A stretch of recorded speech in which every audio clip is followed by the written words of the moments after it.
Tenemos muchos pendientes, igual. Ahí vamos. Bueno, la semana pasada habíamos desarrollado el modelo de selección adversa. En realidad, habíamos visto en detalle el problema con información simétrica, ¿sí? Es decir, donde no teníamos problemas informativos. Luego vimos cómo, al incorporar información asimétrica, lo primero que podíamos concluir era que el principal, al diseñar los contratos de información simétrica, iba a notar que uno de los agentes se iba a querer hacer pasar por otro, ¿sí? Que era el GUT queriéndose hacer pasar por el BAT, ¿sí? Entonces, habíamos visto eso y también habíamos empezado a pensar cómo podían ser los contratos con información asimétrica. Eso es lo que vamos a hacer hoy, ¿sí? Entonces, lo que hicimos fue presentar las dos restricciones de compatibilidad de incentivos, ¿sí? Y las dos restricciones de participación. Finalmente, habíamos planteado el problema del principal. Repasemos un poquito cuáles son estas restricciones. Por un lado tenemos la restricción de participación del GUT, la restricción de participación del BAT, la restricción de compatibilidad de incentivos del GUT y la restricción de compatibilidad de incentivos del BAT, ¿sí? Ahora, un poco viene bien haber hablado del tema del cansancio y todo esto porque técnicamente estoy teniendo un problema de maximización del beneficio esperado del principal sujeto a 4 restricciones de desigualdad, ¿sí? A ver, entonces, ¿cuál es la metodología que vamos a aplicar para abordar este problema?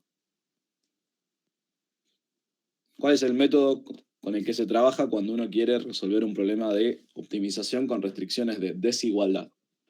Kuhn-Tucker. Exactamente, Kuhn-Tucker. ¿Y cuál es el problema que estaríamos teniendo acá?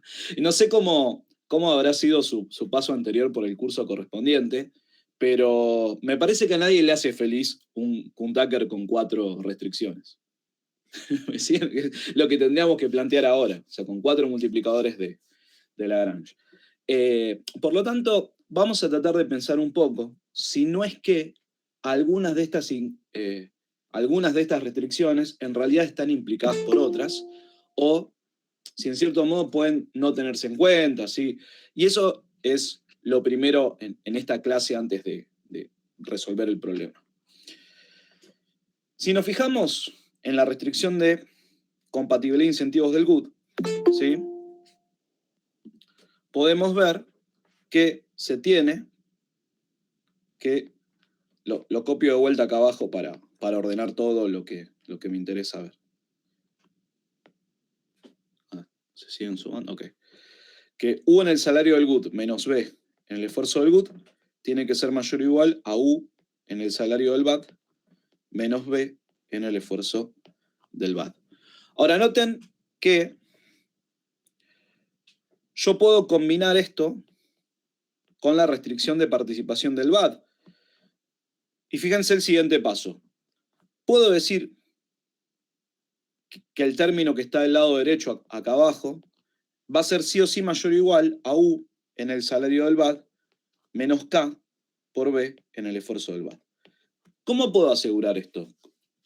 ¿Cómo sé que este término, que si quieren lo llamo A, es mayor o igual que B? ¿Cuál es la clave? Y un poco es la clave de todo lo que estamos diciendo en este modelo. Es siempre el mismo factor que es el que va a ser relevante y es el que va a marcar las diferencias. ¿El factor K? Exactamente, porque dado que K es mayor que 1, eso implica que cualquier costo del esfuerzo va a restar más para el agente BAT que para el agente GUT. ¿Está bien? Fíjense que A es la utilidad que el agente GUT tendría si eligiese el contrato del BAT. Pero claro, como para el GUT el costo del esfuerzo es menor, va a obtener una utilidad mayor que la que obtendría el BAT con su contrato, ¿sí? Ahora, si termino de utilizar la restricción de participación del BAT, yo sé que esto tiene que ser mayor o igual a barra, ¿sí?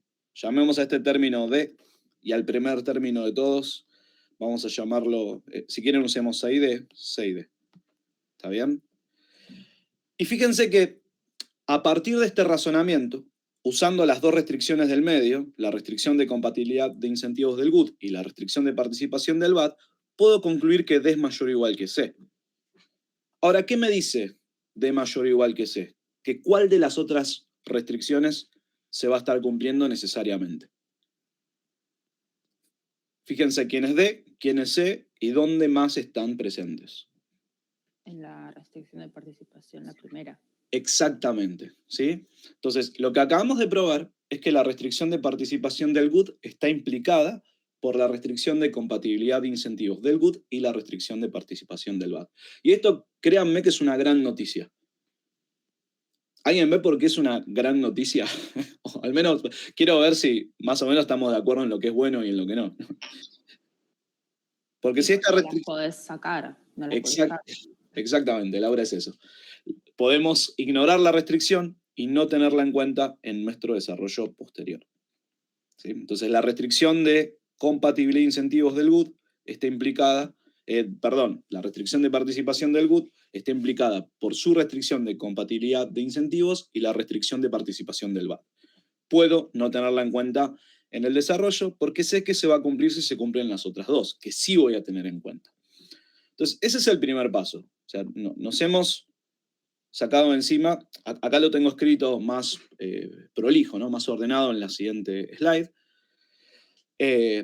O sea que de momento tenemos tres restricciones. Tres restricciones. Acá voy a hacer un comentario respecto a cómo resuelve esto Macho Stadler en el libro, ¿sí? Macho Stadler trabaja con las tres restricciones, ¿sí? Trabaja con las tres restricciones que nos quedan, pero en algún punto del argumento termina demostrando que la cuarta se cumple con desigualdad estricta. Yo voy a ir con otra estrategia que va a simplificar bastante los cálculos y que no deja de ser correcta, aunque me gustan ambas formas de trabajar. Lo que voy a hacer es un poquito de intuición con la cuarta restricción, porque ¿qué nos dice la cuarta restricción? Lo que nos está pidiendo, lo que nos está indicando es que el VAT no se quiera hacer pasar por el GUT, ¿sí? Pero yo acá puedo tener la fuerte sospecha de que el VAT no se va a querer hacer pasar por el GUT. ¿Por qué?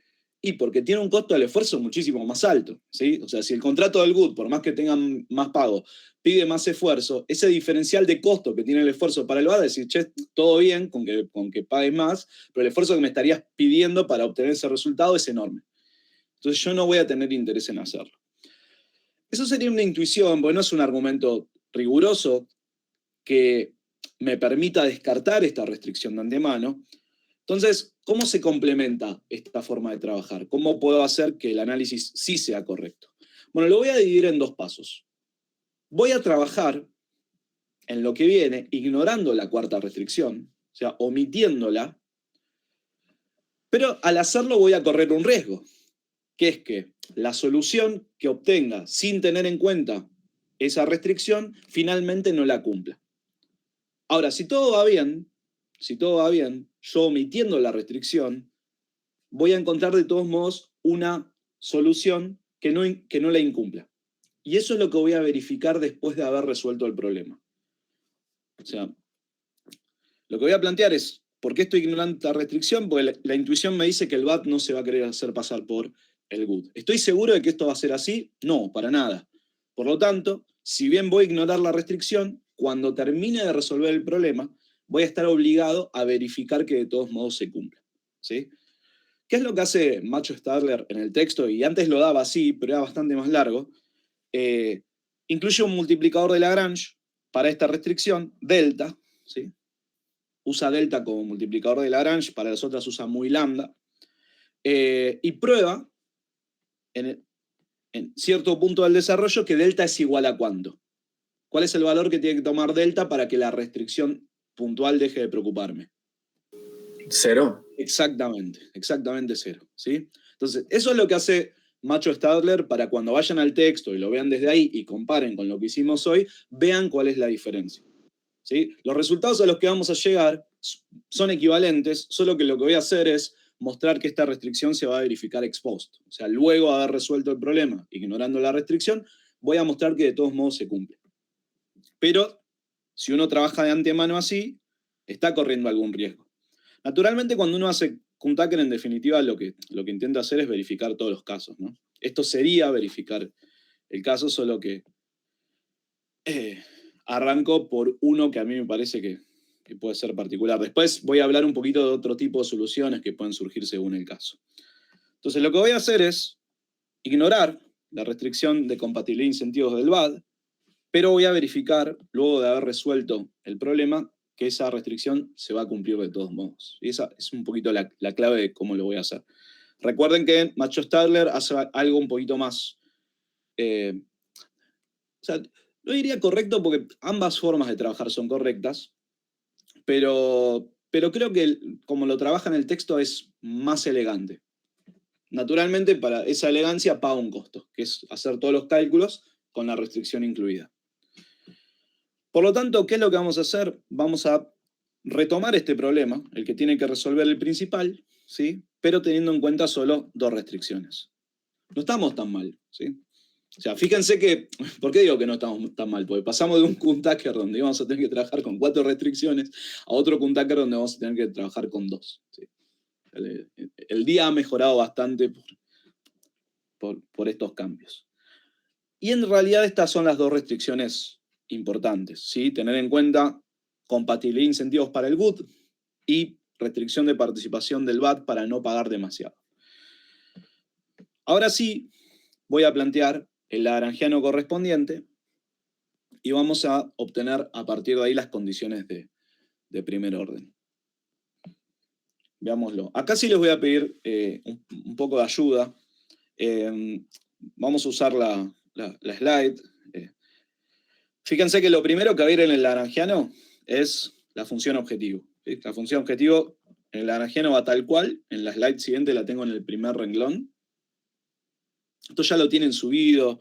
Aunque mi recomendación, siempre en este tipo de clases, cuando el problema es elaborado, es que traten de ir haciéndolo, en realidad, en paralelo.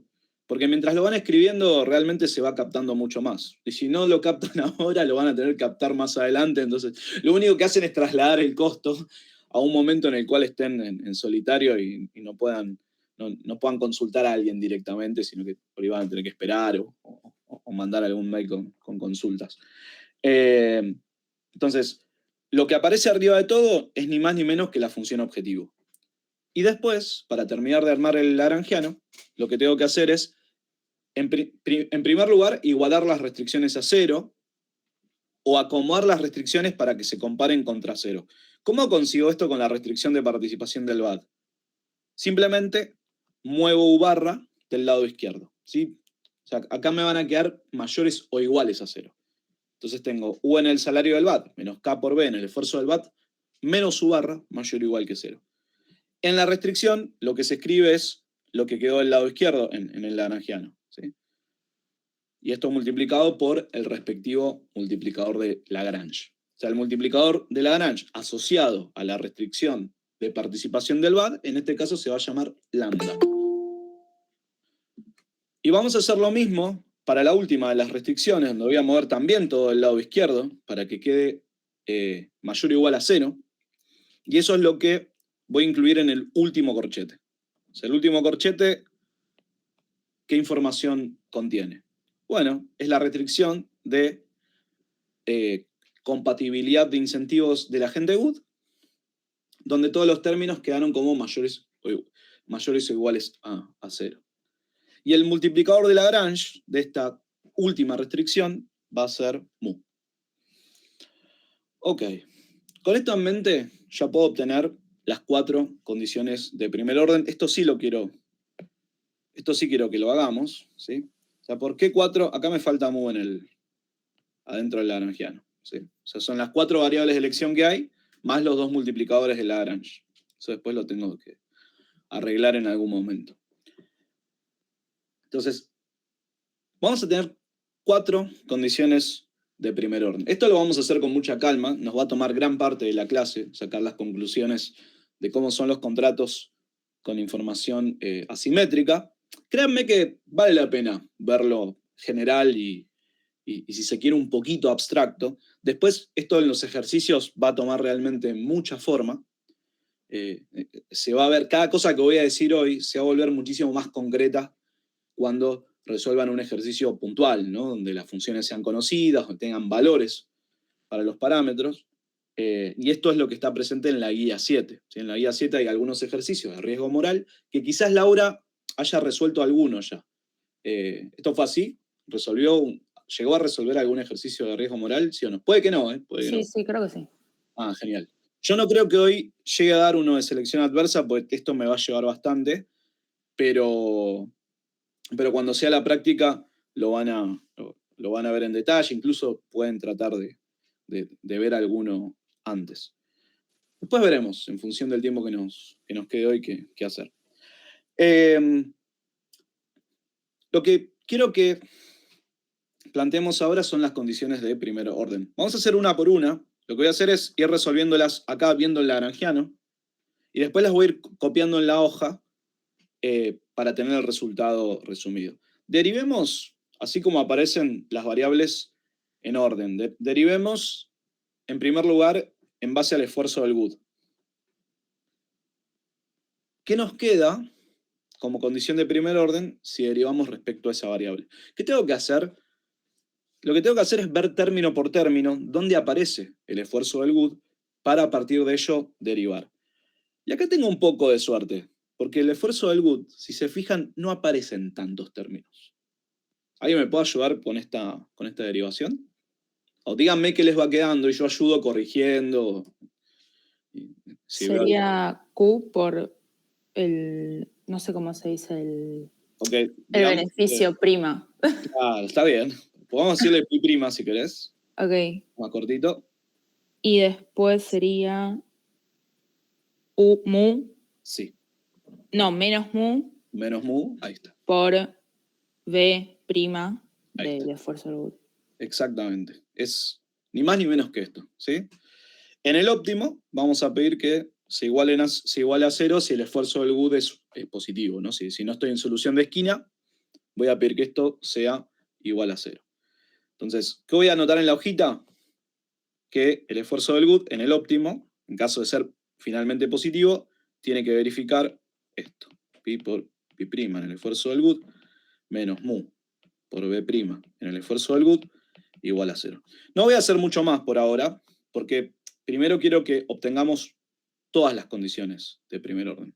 La voy a borrar la que hicimos, ya la dejé escrita en la hoja, y sigamos con la variable que aparece después. ¿Cuál es? El salario del GUD. Entonces, ¿qué va a verificar en el óptimo el salario del GUD? Esta creo que aparece... también está bastante bien. El salario del GUD no va a molestar demasiado. A ver si me ayudan con esto. Y ahí sería menos Q. Bien, menos Q. Y después más mu por la derivada de U. Claro. Ahí está. ¿Sí? Y esto es el óptimo igual a 0. Vamos a copiar en la hojita también esa expresión, que hasta acá teníamos las fáciles. Ahora vamos a ver que las que vienen después son un poquito más elaboradas. Tengo menos mu, menos Q, más mu por U' en el esfuerzo del GUD. Igual a 0. Bueno, vamos con las otras dos. A ver. En el salario era. En el salario, claro, ahí está, es verdad. Gracias por la salario del GUD. Y ¿cuál seguiría? Vamos con el esfuerzo del VAT. Ahí está. Y ahí es 1 menos Q multiplicado por la derivada de la función del beneficio, calculo que es. Ahí está, esfuerzo del VAT. ¿Sí? La función pi. Después es más... No, creo que es menos lambda. Claro, es menos lambda, porque el esfuerzo del VAT, ok. Menos lambda por... La derivada de eso, que no. Sí, la derivada de la... Por K. Claro, por K primero. Por la derivada de B. Exactamente. Por la derivada de B evalúan el esfuerzo del VAT. Y esto Y creo que queda más claro, más mu por la derivada de B. Sí. Más mu por B', el esfuerzo del BAT, esto igual a 0. Bueno, lo voy a copiar así como está en la hojita. Vamos a ver el esfuerzo del BAT, a verificar. 1 menos Q, pi' en el esfuerzo del BAT, más, este era menos lambda acá. Menos lambda acá, por B', en el esfuerzo del BAT, y finalmente más mu por B'. Esfuerzo del BAT. Entonces el óptimo es igual a 0. Bueno, nos queda una más, y a partir de ahí seguiremos con todos los despejes. ¿Cuál es la última variable respecto a la cual vamos a derivar antes de empezar a ver las conclusiones principales? Que me quedó el salario del BAT, que también aparecen varios términos. Sería menos 1 menos Q. Bien, menos 1 menos Q.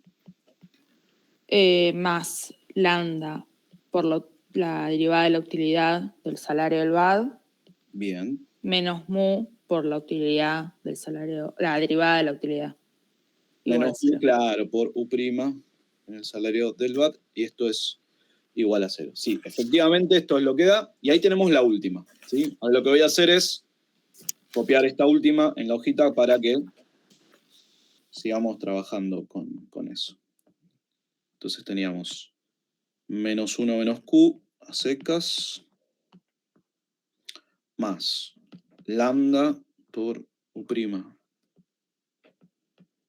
en el salario del BAT, menos mu por U' en el esfuerzo del BAT. No, en el salario. No, en el salario también, ahí está. Siempre en el salario. Gracias. Bueno, tenemos las cuatro condiciones de primer orden. No sé cómo las... Bueno, acá también las tengo en la slide. Acá están ordenadas. Estos serían...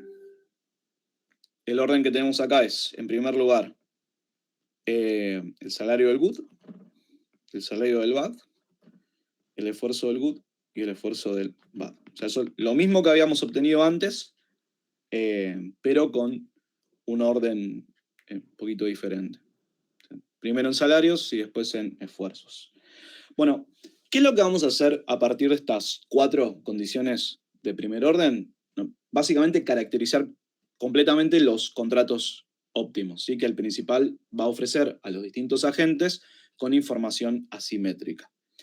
Bueno, veamos cómo puedo, a partir de esto, reacomodar algunos términos para trabajar más cómodamente. ¿Sí? Vamos a ver uno por uno. Lo que sigue es, ni más ni menos que en cada una de estas condiciones, intentar despejar las partes que dependan de los multiplicadores de Lagrange. Por ejemplo, en la primera voy a despejar mu. Y si despejo mu, me queda que es igual a Q sobre U' en el salario del GUT. ¿Sí? Fíjense que en la hojita anterior esta la habíamos dejado como la segunda. ¿Sí? Mu por U', Q sobre U' en el salario del GUT. Ahora, ¿por qué ya esto me va a permitir sacar alguna conclusión interesante? Bueno, porque si Q es una probabilidad, ¿sí? y es posible enfrentar a cualquiera de los dos agentes,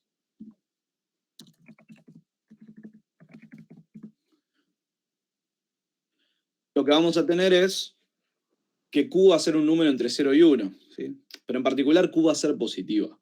¿Y U' en el salario del GUT cómo es? Positiva también. Positiva también. Por lo tanto, puedo concluir que mu va a ser positiva. Y si mu va a ser positiva, eso me está dando bastante información respecto a qué va a pasar con una de las restricciones. ¿Qué va a pasar con esa restricción y cuál es, de paso? Y se va a cumplir con igualdad la restricción de compatibilidad de incentivos. Claro, la restricción de compatibilidad de incentivos del GUT se va a cumplir con igualdad. Otra forma de decir esto era, ¿está activa o está operativa? ¿Sí? Creo que el macho Stadler le dice operativa. No, creo que depende de la versión que tengan. Creo que si ven la que está en inglés, dice está operativa, pero en castellano lo traduce de alguna forma a saturada. Recuerdo que en alguna versión que me había cruzado decía saturada y era bastante difícil de entender qué representaba o qué implicaba eso. Pues estaba bien, digo, la traducción en general no tenía problemas, pero costaba entender por qué ese término. ¿Sí? Si llegan a tener esa versión y leen la restricción está saturada, quiere decir lo mismo que esté activa u operativa, y eso quiere decir simplemente que se cumple con igualdad. Entonces es interesante porque ya lo que nos está diciendo es que el principal va a ajustar los contratos, pero básicamente ajustar los contratos de algún modo o de otro va a tener costo para el principal, respecto a lo que hubiese obtenido con información simétrica. Por lo tanto, como no quiere pagar demasiado costo para hacer que los agentes se autoseleccionen correctamente, justamente va a pagar lo justo y necesario como para que la gente diga, mira, la verdad que con mi contrato estoy lo suficientemente bien respecto a cómo estaría con el contrato del BAD. Y eso es lo que implica que la restricción de compatibilidad de incentivos del GUT se cumpla con igualdad. ¿También? No es que el principal va a hacer un esfuerzo más allá de eso, con tal de que la gente GUT se quede con su propio contrato. No, va a ser lo justo y necesario, ¿sí? Lo suficiente como para que el GUT mire los dos y diga, bueno, con el mío estoy bien. Siempre en la práctica le podés ajustar un poquito más, ¿sí? Podés darle un centavo más o lo que quieras más como para que el GUT mira, sí, estoy estrictamente mejor, pero aún así la idea es estrictamente mejor cerca del otro, cerca. ¿Por qué? Básicamente porque es costoso para el principal hacerlo. Por ahí tenemos la primera de nuestras conclusiones. Esto lo voy a dejar, fíjense que lo dejo expresado como condición 1, que después voy a trabajar con esto en el resto de la derivación. Vamos a ver qué pasaría cómo llegar a la 2. A ver, ya tenemos estas conclusiones. Bueno, en la condición 2, lo que voy a hacer es, el 1 menos Q va a ir del lado derecho, para dejar del lado izquierdo cosas que dependan de funciones de los multiplicadores de Lagrange, en particular lambda menos mu. ¿Y qué voy a hacer con el U' en el salario? Lo voy a sacar como factor común y después voy a dividir ambos miembros por U'. Por lo tanto, de esta segunda condición puedo observar que lambda menos mu tiene que ser igual a 1 menos Q sobre U' en el salario del BAD. Y acá el razonamiento va a ser un poquito más sutil, pero empecemos haciendo algo parecido a lo que vimos antes. 1 menos Q, positiva. U' en el salario del BAD también es positiva. Por lo tanto, esto en su totalidad tiene que ser positivo. Ya sé que mu es positiva, entonces menos mu va a restar. Pero a partir de esta expresión, ¿no podría sacar alguna conclusión respecto al signo de lambda? Y si todo tiene que ser positivo, lambda tiene que ser mayor que mu, claro, tiene que ser positivo también. Exactamente. Son dos hechos. Lo que señalás es que esto de que lambda es mayor que mu, y si mu es algo positivo y lambda tiene que ser mayor, también tiene que ser positivo. ¿Ven por qué me estoy enfocando tanto en el signo? Porque una vez que tengo el signo de lambda, ¿qué conclusión voy a poder sacar ahora? Sobre la restricción de participación, ¿puede ser? Exactamente, la restricción de participación del BAD, ¿sí? Está activa. O se cumple con igualdad. O sea que las dos restricciones que estamos considerando en este problema se van a cumplir con igualdad. ¿Por qué tiene sentido que esto suceda así para la restricción del BAD? Y porque piensen que pagarle de más por encima de la restricción va a ser costoso para el principal. O sea, si el principal ve que pagando un poco menos le siguen aceptando el contrato, y bueno, va a tener incentivos a reducir el pago al BAD. ¿Sí? Entonces, el principal, tanto como pueda, va a evitar incurrir en costos. Va a pagar los costos que sean necesarios, en particular el costo para compensar el esfuerzo del BAD y la utilidad que debería derivar por fuera del contrato, eso lo va a compensar, pero no más que eso.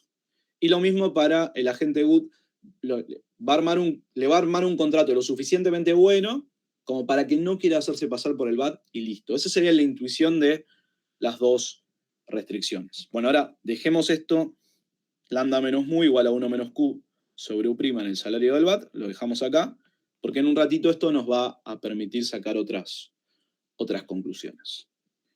Bueno, vamos a la tercera. La tercera ya es un poquito más sencilla de despejar. A ver si más o menos vemos la lógica de... ¿Qué voy a despejar de la tercera? Mu. Mu, exactamente, ¿sí? Voy a despejar mu. Ahí me va a convenir mover ese término del lado derecho. Mu por b'. Ay, me quedé sin espacio.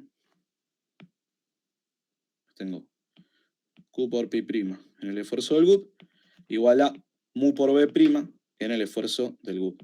Y si de acá despejo mu, finalmente, lo que va a resultar es q por pi' en el esfuerzo del GUT sobre b' en el esfuerzo del GUT también. De acá también podríamos haber concluido, si hubiésemos arrancado por ahí, que mu iba a ser positiva, ¿sí? Porque es q positivo por un cociente entre dos términos que también son positivos. Ya hicimos ese análisis, entonces no voy a decir más. Vamos con la cuarta condición y ya ahí vamos a estar en condiciones de empezar a ver qué pasa en definitiva con los dos contratos. La última condición, vamos a despejar todo lo que tenga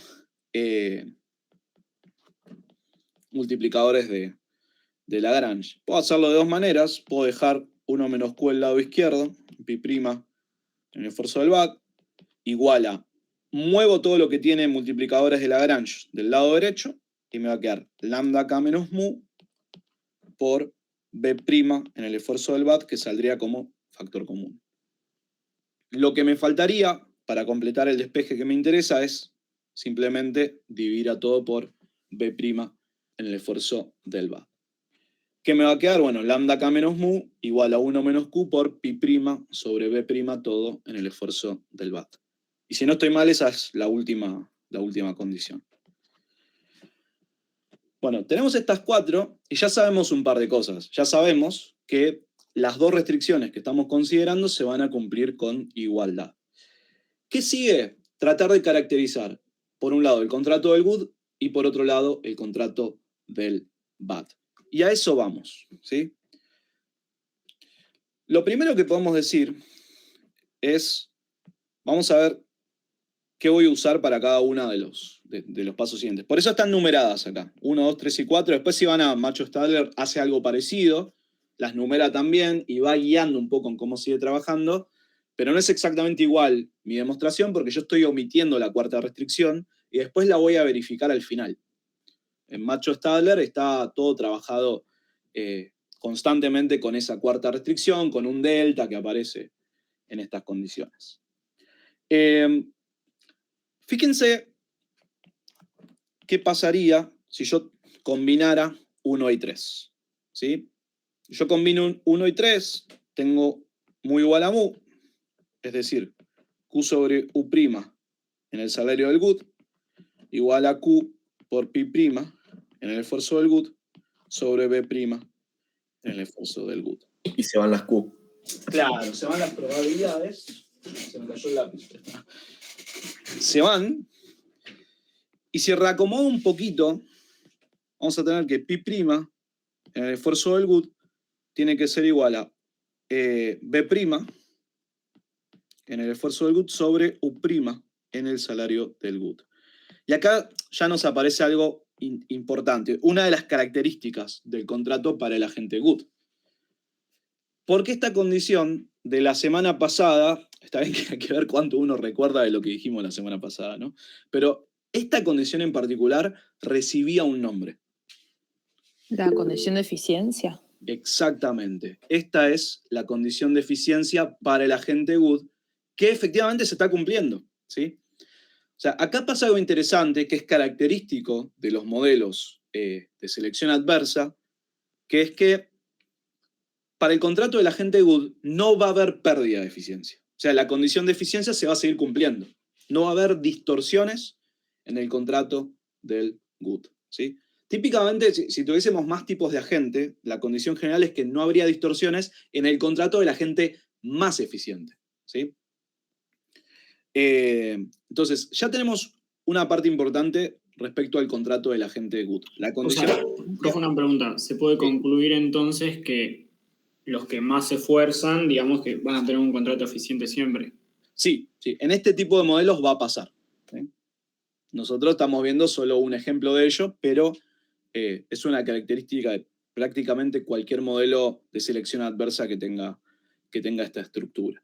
Y esto ya nos hace intuir que si vamos a incorporar distorsiones, ¿en dónde va a haber? ¿En dónde van a aparecer esas distorsiones? ¿En qué contratos? En el BAD. Claro, claro. La vamos a tener en el contrato del BAD, que ahora en un ratito les voy a mostrar exactamente cuál sería esa distorsión. O sea, para el agente good vamos a seguir teniendo lo que habíamos comentado la semana pasada. Ingreso marginal igual al costo marginal, poquito entre comillas, porque serían términos del esfuerzo.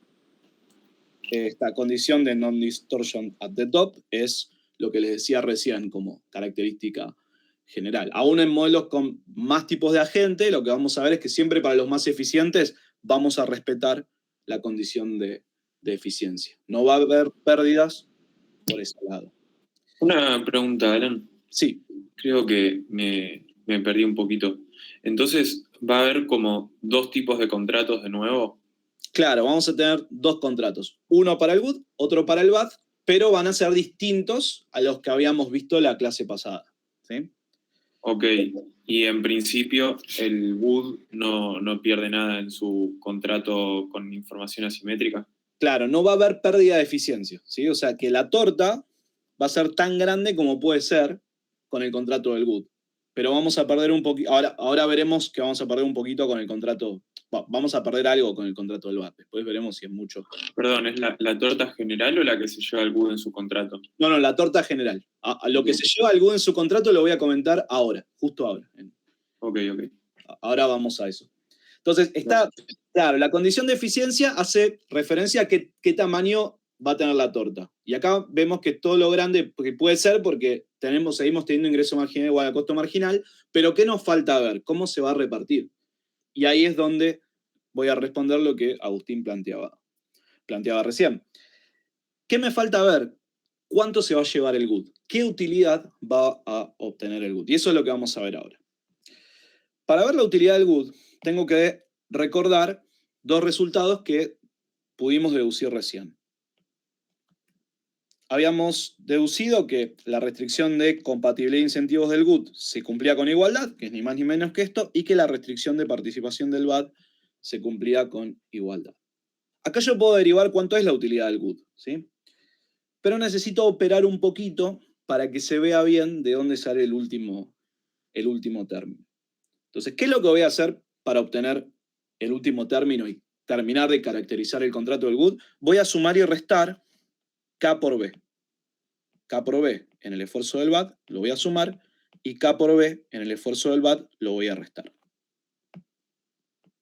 Ahora vamos a ver por qué esto funciona. Ahora, fíjense que U en el salario del BAD menos K por B en el esfuerzo del BAD, ¿cuánto me da? ¿A qué es igual? Lo tengo justito abajo. A la restricción de participación.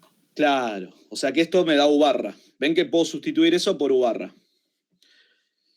¿Y qué resta? Bueno, me restan dos términos. Me resta K por B en el esfuerzo del BAD menos B en el esfuerzo del BAD. Si saco factor común B en el esfuerzo del BAD, me queda K menos 1. O sea que tengo K menos 1 por B en el esfuerzo del BAD.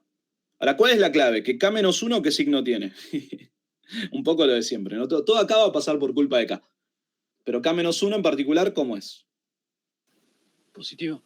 Es positivo, porque K es mayor que 1, ¿sí? Entonces, comparemos esto con lo que le sucedía al agente good en el contrato anterior con información simétrica. ¿Cuál era la utilidad que el agente good iba a obtener con información simétrica? Iba a ser exactamente igual a ¿qué? Pista, la restricción de participación del good con información simétrica se cumplía con igualdad. Entonces, con información simétrica, ¿cuánto se llevaba el good? U barra. U barra, claro. Se llevaba directamente U barra, exactamente eso, ¿sí? O sea que el principal le pagaba lo justo y necesario como para que diga que sí y nada más. ¿Cambia eso en este contrato? La respuesta es sí, porque ahora a la gente de GUT le estamos pagando U barra más algo. Esto quiere decir que ahora al GUT sí le estás dando una parte de la torta, ¿sí? Una parte de la torta más allá de la utilidad que le tendrías que haber compensado como para que aceptara el contrato. Ahora el GUT está mejorando su reparto en el contrato. ¿Sí? Un poco en la historia que habíamos contado la semana pasada del oficinista que se daban cuenta que era el GUT y le empezaban a tirar con todo. Bueno, si quieren que se quede, o si quieren que no se haga pasar por el otro, por el BAD, para que no lo descubran, de algún modo lo tienen que incentivar, ¿sí? Ese incentivo en este modelo queda formalizado con este término que vamos a llamar renta informativa, ¿sí? La renta informativa es ni más ni menos que K-1 por B en el esfuerzo. Y fíjense que esa renta informativa va a ser mayor en la medida en que más alto sea K. ¿Lo ven? O sea, si K es, por ejemplo, 10, la renta informativa es distinta a que si K fuese 15 o 20. Está bien que el esfuerzo del BAT va a influir, esto ya lo vamos a ver en un ratito, pero el punto es qué tan distintos son los agentes, ¿no? Si los agentes son muy, muy parecidos, en realidad va a haber poca renta informativa porque va a tener poco para ganar de la distinción. Entonces, el agente GUT en este caso recibe una renta informativa, o sea que está mejorando lo que él se lleva de la torta. Esta es la primera herramienta que el principal tiene para tentar al GUT de modo que no se quiera hacer pasar por el BAT. ¿Qué tengo que hacer? Y le tengo que mejorar su contrato. Tengo que pagarle un poquito más o más que lo que le ofrecía antes para que pierda incentivos a hacerse pasar por el otro, ¿sí? Con esto hemos caracterizado completamente el contrato del GUT. Dos ideas. No se perdió eficiencia, si ingreso marginal sigue siendo igual a costo marginal en términos del esfuerzo, pero le mejoramos el reparto, o el principal le mejora el reparto de la torta, ¿sí? O sea, al GUT le está yendo mejor que con información simétrica. ¿Por qué? Porque el principal necesita tentarlo para que no se quiera hacer pasar por el BAT. Alan. Sí. Esto es un poco lo que hablamos la clase pasada de que los individuos se autoseleccionen, ¿no? Exacto, exacto. Para conseguir esa autoselección, el principal tiene que diseñar bien los contratos, ¿sí? Si se queda con los contratos de información simétrica, no lo va a conseguir. Todo el mundo se va a querer hacer pasar por el BAT. Pero con esto, con la renta informativa, va a tener una herramienta para la cual el contrato del GUT va a ser más atractivo. Así que efectivamente es lo que vamos a tener. Es una de las maneras con las cuales el principal trata de conseguir esta autoselección. Y una pregunta de esto, digamos, es a costa de beneficio del particular. Claro, es a costa del beneficio del principal, ¿sí? Porque antes el principal. Claro, el principal antes, con una torta eficiente se quedaba con todo, porque a la gente lo dejaba solo con U barra, y ahora le está pagando un poco más. O sea que el principal sacrifica un poco de beneficios para hacer más tentador el contrato de la gente de GUT, ¿sí? Le da una propuesta mejor, y el principal pierde cuando paga renta informativa.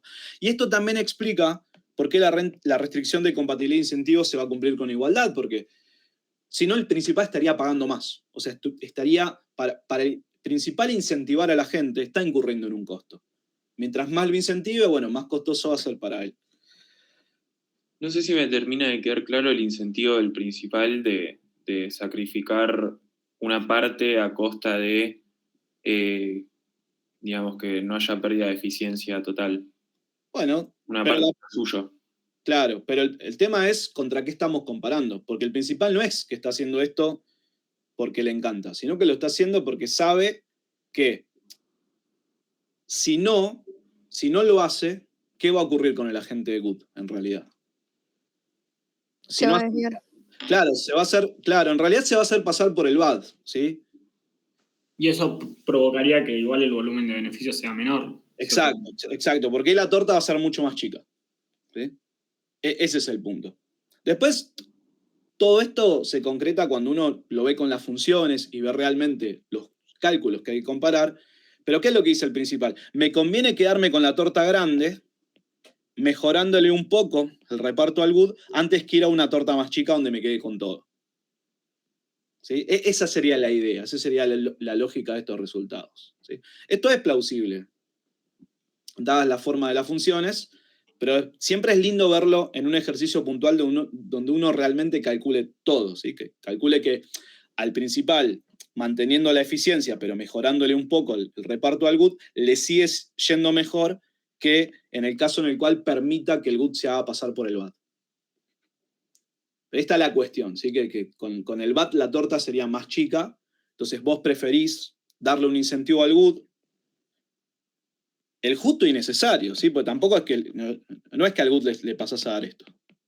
Es más, si le tuvieses que pagar una renta informativa tan grande, ahí sí, posiblemente, digas, bueno, ¿sabes qué? Es tan costoso incentivarte que te dejo en el caso del BAT. Con ciertos parámetros del problema, con ciertas formas funcionales, esto incluso podría suceder, sí, podría ser solución. Ahí hay que meterse un poquito en el ejercicio por ejercicio y comparar como los casos extremos. Voy a terminar de redondear esto en un rato para mostrarles como posibles soluciones que pueden surgir, ¿no? O sea, acá estamos como en la parte interior, pero después tenemos que pensar qué sucedería considerando soluciones de esquina. Eso lo voy a comentar. Alan, me quedó una duda de esto. El principal solamente va a pagarle esta renta informativa en tanto y en cuanto el beneficio por pagarle esta renta informativa sea mayor a que si no diseñara este contrato. O sea, no me termina de quedar claro si hay veces en cual no discriminar le daría más beneficios. Puede ser óptimo. Sí, esto puede suceder justo en alguno de los ejercicios que tenemos en la guía. No estoy recordando si justo lo incluimos en esta guía, pero pasa. Muchas veces sucede cuando hay linealidad. ¿Sí? Acá la concavidad va a garantizar que sí va a ser conveniente, pero en todo caso es una comparación que hay que hacer. O sea, la comparación que hay que hacer es ver cómo le va al principal cuando consigue incentivar a la gente para que se quede con su contrato incorporando la renta informativa versus cómo le va cuando dice, bueno, aflojo y dejo que se haga pasar por el BAT.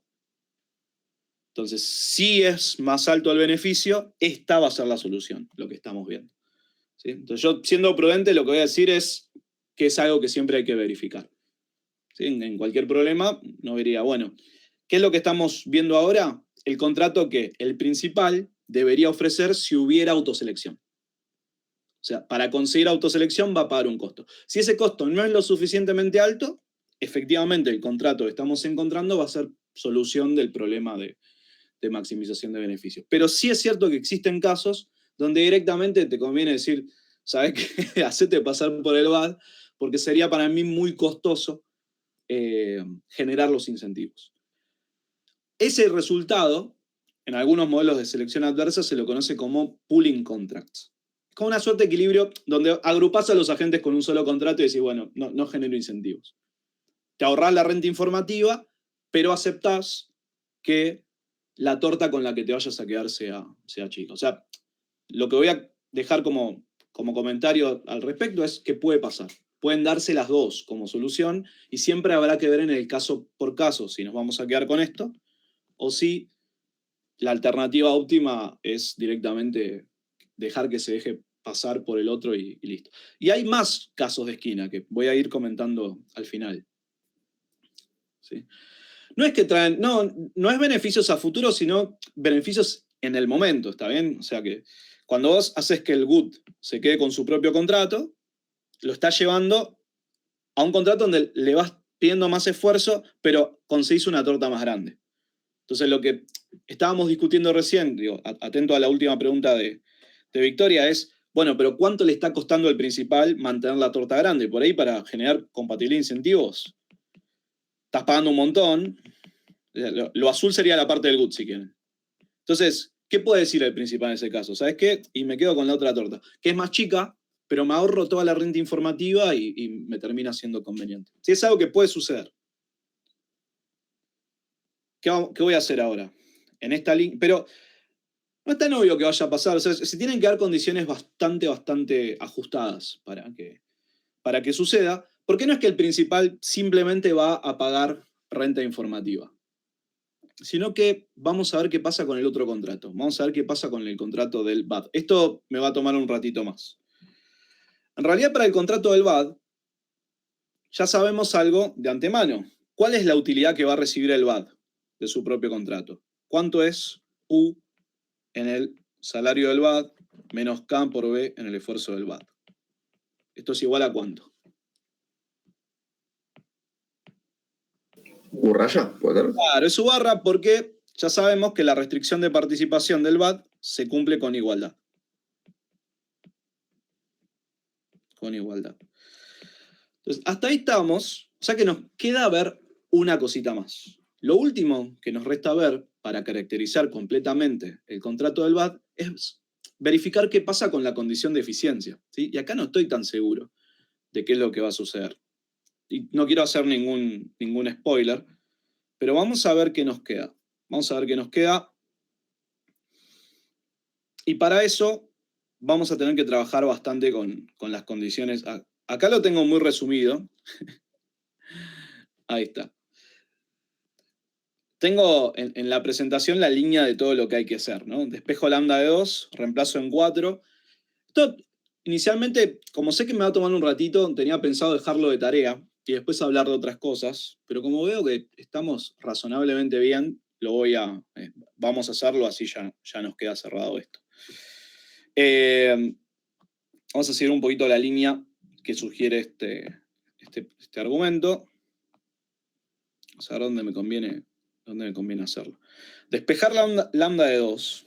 Entonces tengo lambda es igual a mu más 1 menos q sobre u' en el salario del BAD. Y lo que voy a hacer es reemplazar esto en la condición 4. Entonces, ahí vamos. Si sustituyo lambda en la condición 4, lo que voy a tener es K por lambda, pero lambda sé que es mu más 1 menos q sobre u' en el salario del BAD. Y a esto le tengo que restar mu, ¿sí? Y del lado derecho nos queda 1 menos q por pi' en el esfuerzo del BAD sobre b' en el esfuerzo del BAD. Bueno, hasta ahora no parece que nos esté ayudando demasiado, pero resta un último paso, ¿sí?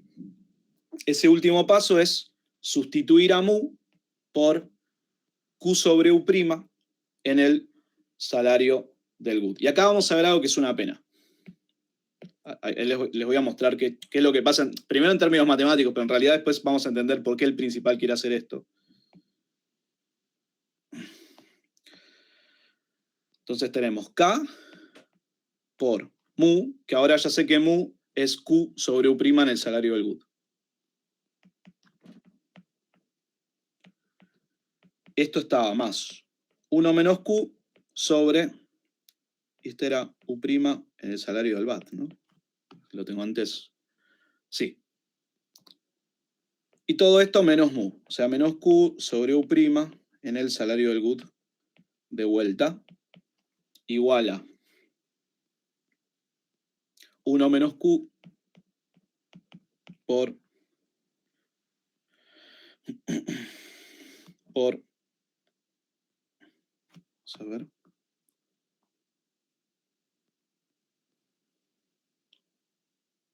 Por pi' en el esfuerzo del BAD, ok, pi' en el esfuerzo del BAD sobre b' en el esfuerzo del BAD.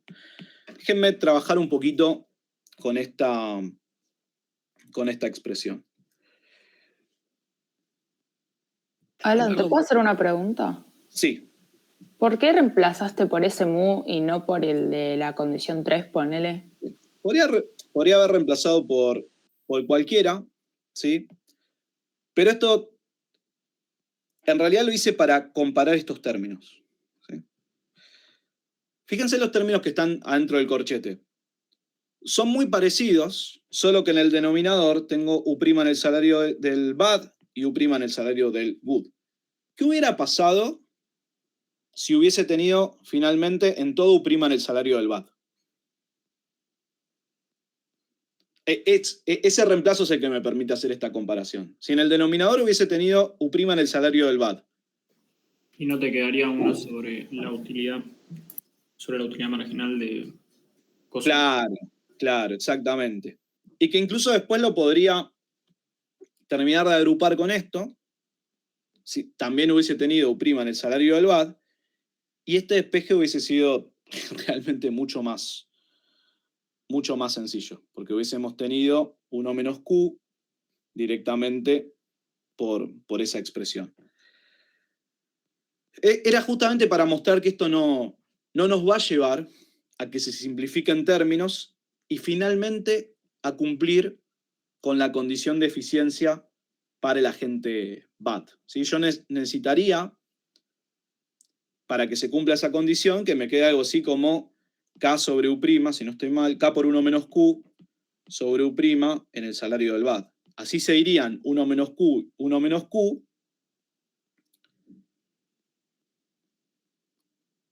y podría reescribir la condición de eficiencia para ese contrato. Vamos a ver qué nos queda. Me resta trabajar un poco todavía con esta expresión. A ver, hice bien, ¿no? Lambda K menos mu, del lado derecho tengo lo que tenía. Ok, entonces, es una pena que nos haya quedado U' en el salario del good en vez de U' en el salario del bad. La otra condición, o sea, haber sustituido mu por la otra, no nos permitía hacer una comparación con esos términos. Obviamente era equivalente, pero no me daba nada en términos de continuar con el razonamiento. Bueno, a ver qué me queda. Voy a agrupar, ahora sí, estos términos que son distintos. Q sobre U' en el salario del good, lo tengo por K y lo tengo por menos 1. O sea que puedo sacarlo como factor común y me queda K menos 1. El otro término es K por 1 menos Q sobre U' en el salario del BAT. Que este es el que me hubiese encantado que quede, porque todo esto es igual a 1 menos Q por pi' en el esfuerzo del BAT sobre B' en el esfuerzo del BAT también. Sí. Lo último que me resta por hacer, o la intención que tengo ahora, es terminar de despejar para poder comparar esto con lo que sería la condición de eficiencia. Lo que voy a despejar para finalizar este desarrollo es pi' en el esfuerzo del BAT. ¿Sí? Para eso voy a dividir a todo por 1 menos Q. Vamos a tratar de hacerlo medianamente prolijo. U' en el salario del good por K menos 1, dividido por 1 menos Q, más K sobre U' en el salario del BAT. Ahí 1 menos Q se va, y del lado derecho también se va porque dividía todo por ese término. Y lo último que me faltaría, para ver bien cómo resulta el contrato del BAT, es multiplicar a todo por B' en el esfuerzo del BAT. Finalmente vamos a tener pi' en el esfuerzo del BAT igual a K por B' en el esfuerzo del BAT sobre U' en el salario del BAT. Si tuviera esto nomás, ven que sería fantástico el resultado, porque ¿qué significaría que me hubiese quedado solo eso? Que para el contrato del BAT también tendría ¿qué cosa?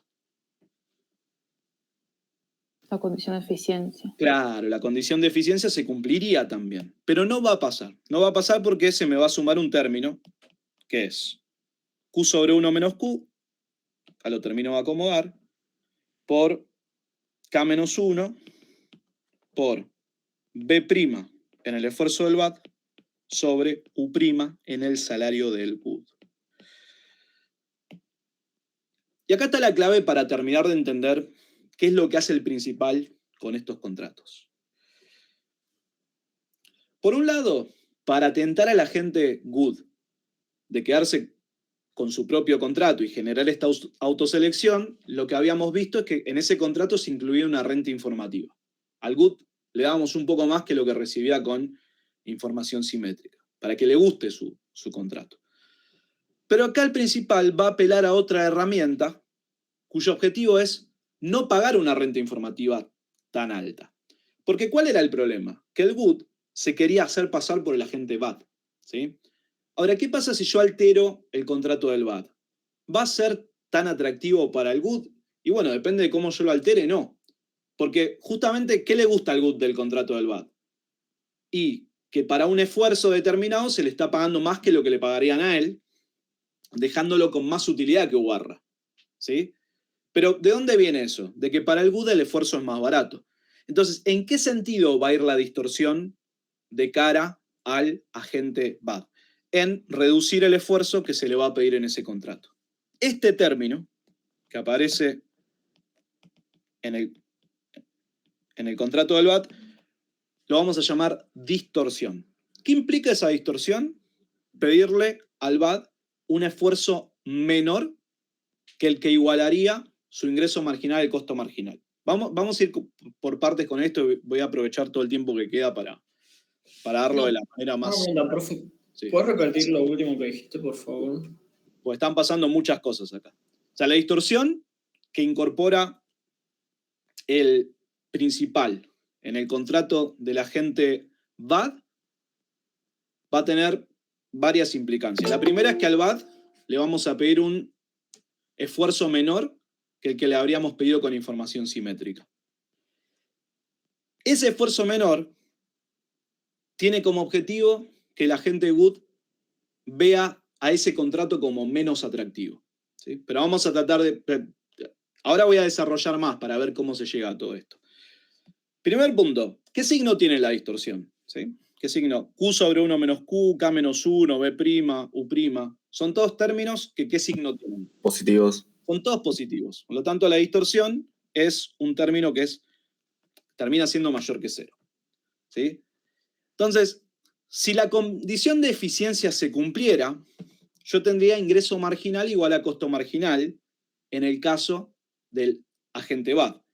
Pero si se fijan, del lado izquierdo me quedó el ingreso marginal, como cambia el ingreso del principal cuando contrato una unidad más de esfuerzo, y del lado derecho tengo costo marginal más algo. ¿Sí? Costo marginal más un término que estoy llamando distorsión. ¿Qué quiere decir? Que en el contrato que el principal decida fijar para el agente bad, ¿quién va a ser más grande? ¿El ingreso marginal o el costo marginal? El ingreso. No, de hecho es el ingreso. El ingreso. Porque fíjense que si el costo marginal es 3 y yo tengo que sumar algo que es 2, ¿cuánto tiene que ser el ingreso marginal para que se cumpla esta igualdad? Claro, mayor.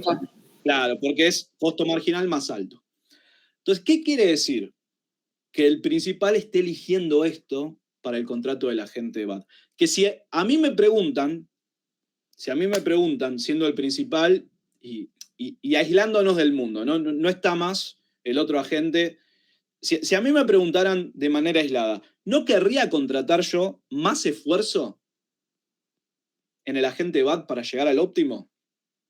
Fíjense, si el ingreso marginal es más alto que el costo marginal, ¿yo quiero o no contratar más esfuerzo del agente bad?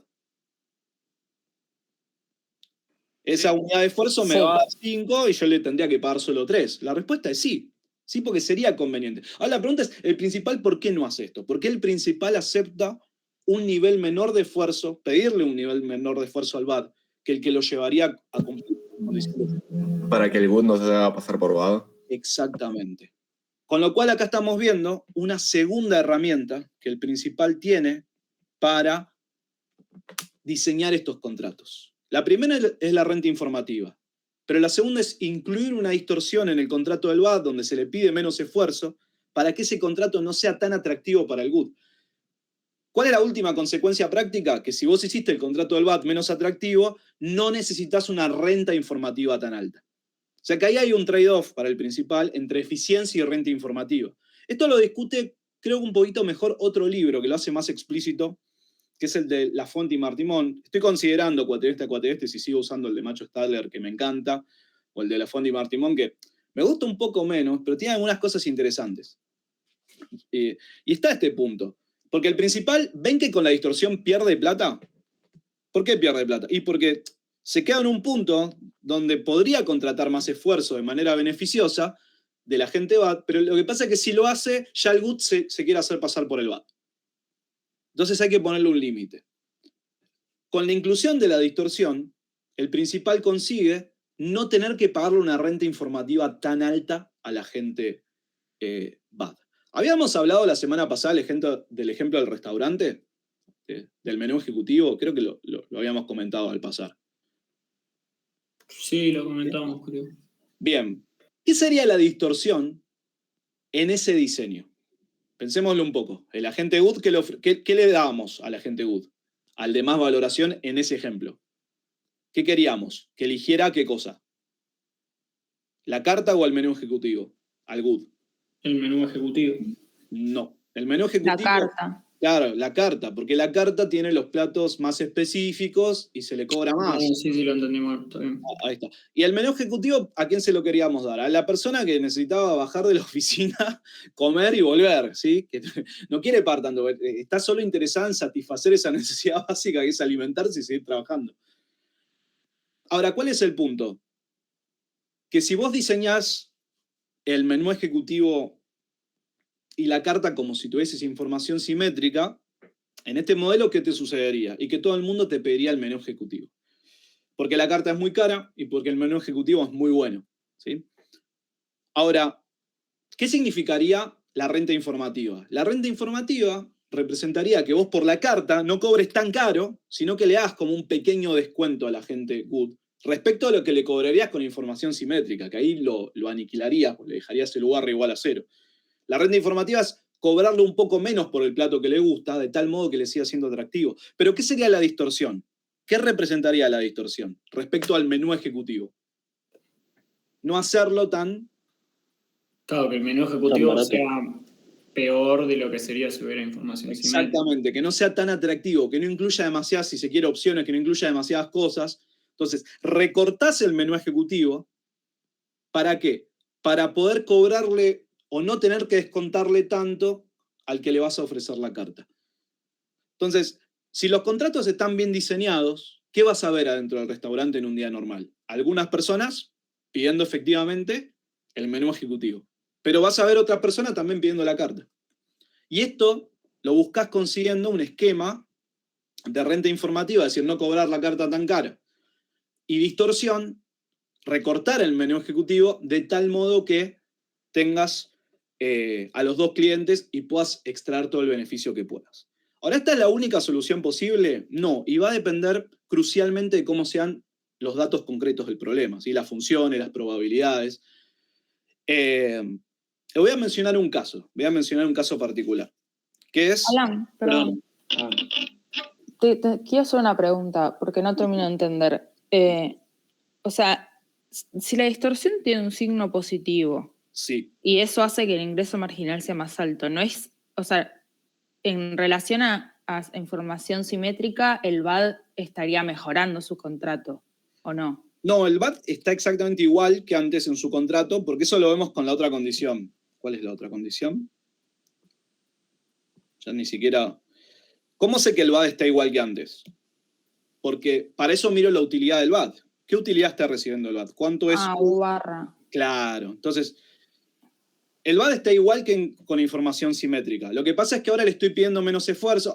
Obviamente, si le pido menos esfuerzo, para que el BAD esté igual, ¿qué tiene que hacer el principal también? Por ese esfuerzo menos que le está pidiendo, obviamente, le paga menos. ¿Sí? Claro, pero ¿por qué es ofrecerle menos si tiene un signo, si es positivo la distorsión? Bueno, no termino de entender eso. Claro, porque la distorsión es una cosa y la implicancia sobre el esfuerzo que le vas a pedir es otra. Vamos a verlo en el gráfico. Esto lo quiero que le vamos en detalle, porque para responder eso tenemos que entender cómo se comportan estas curvas, ¿sí?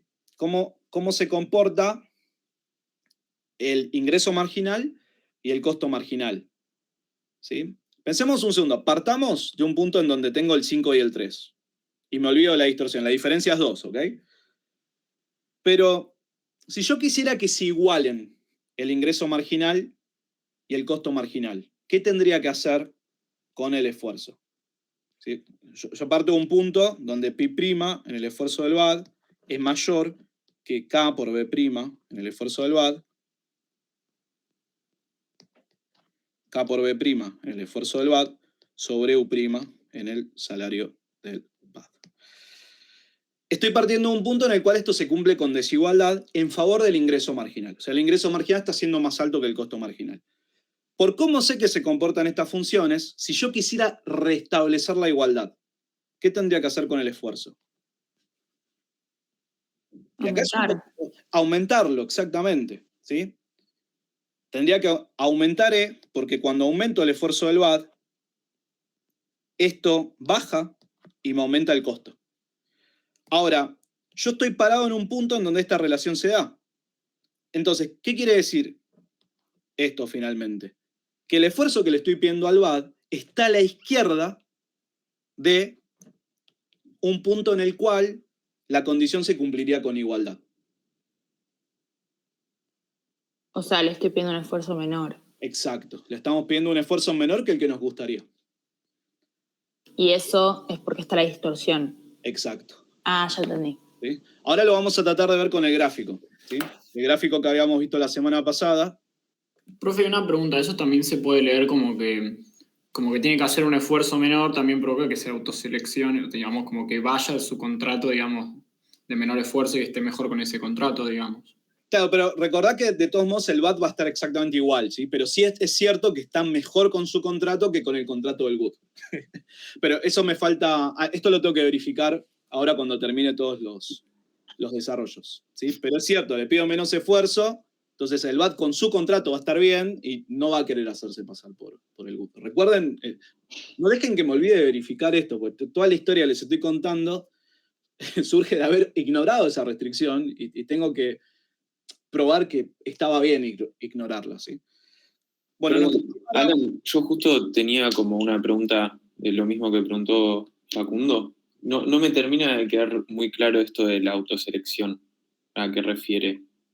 La autoselección refiere a que el GUT se quiera quedar con el contrato que diseñaste para él, es decir, que no se quiera hacer pasar por el VAT, y que el VAT también se quiera quedar con su propio contrato, ¿sí? ¿Cómo sé que el GUT no se va a querer hacer pasar por el VAT? ¿Qué restricción me está garantizando eso?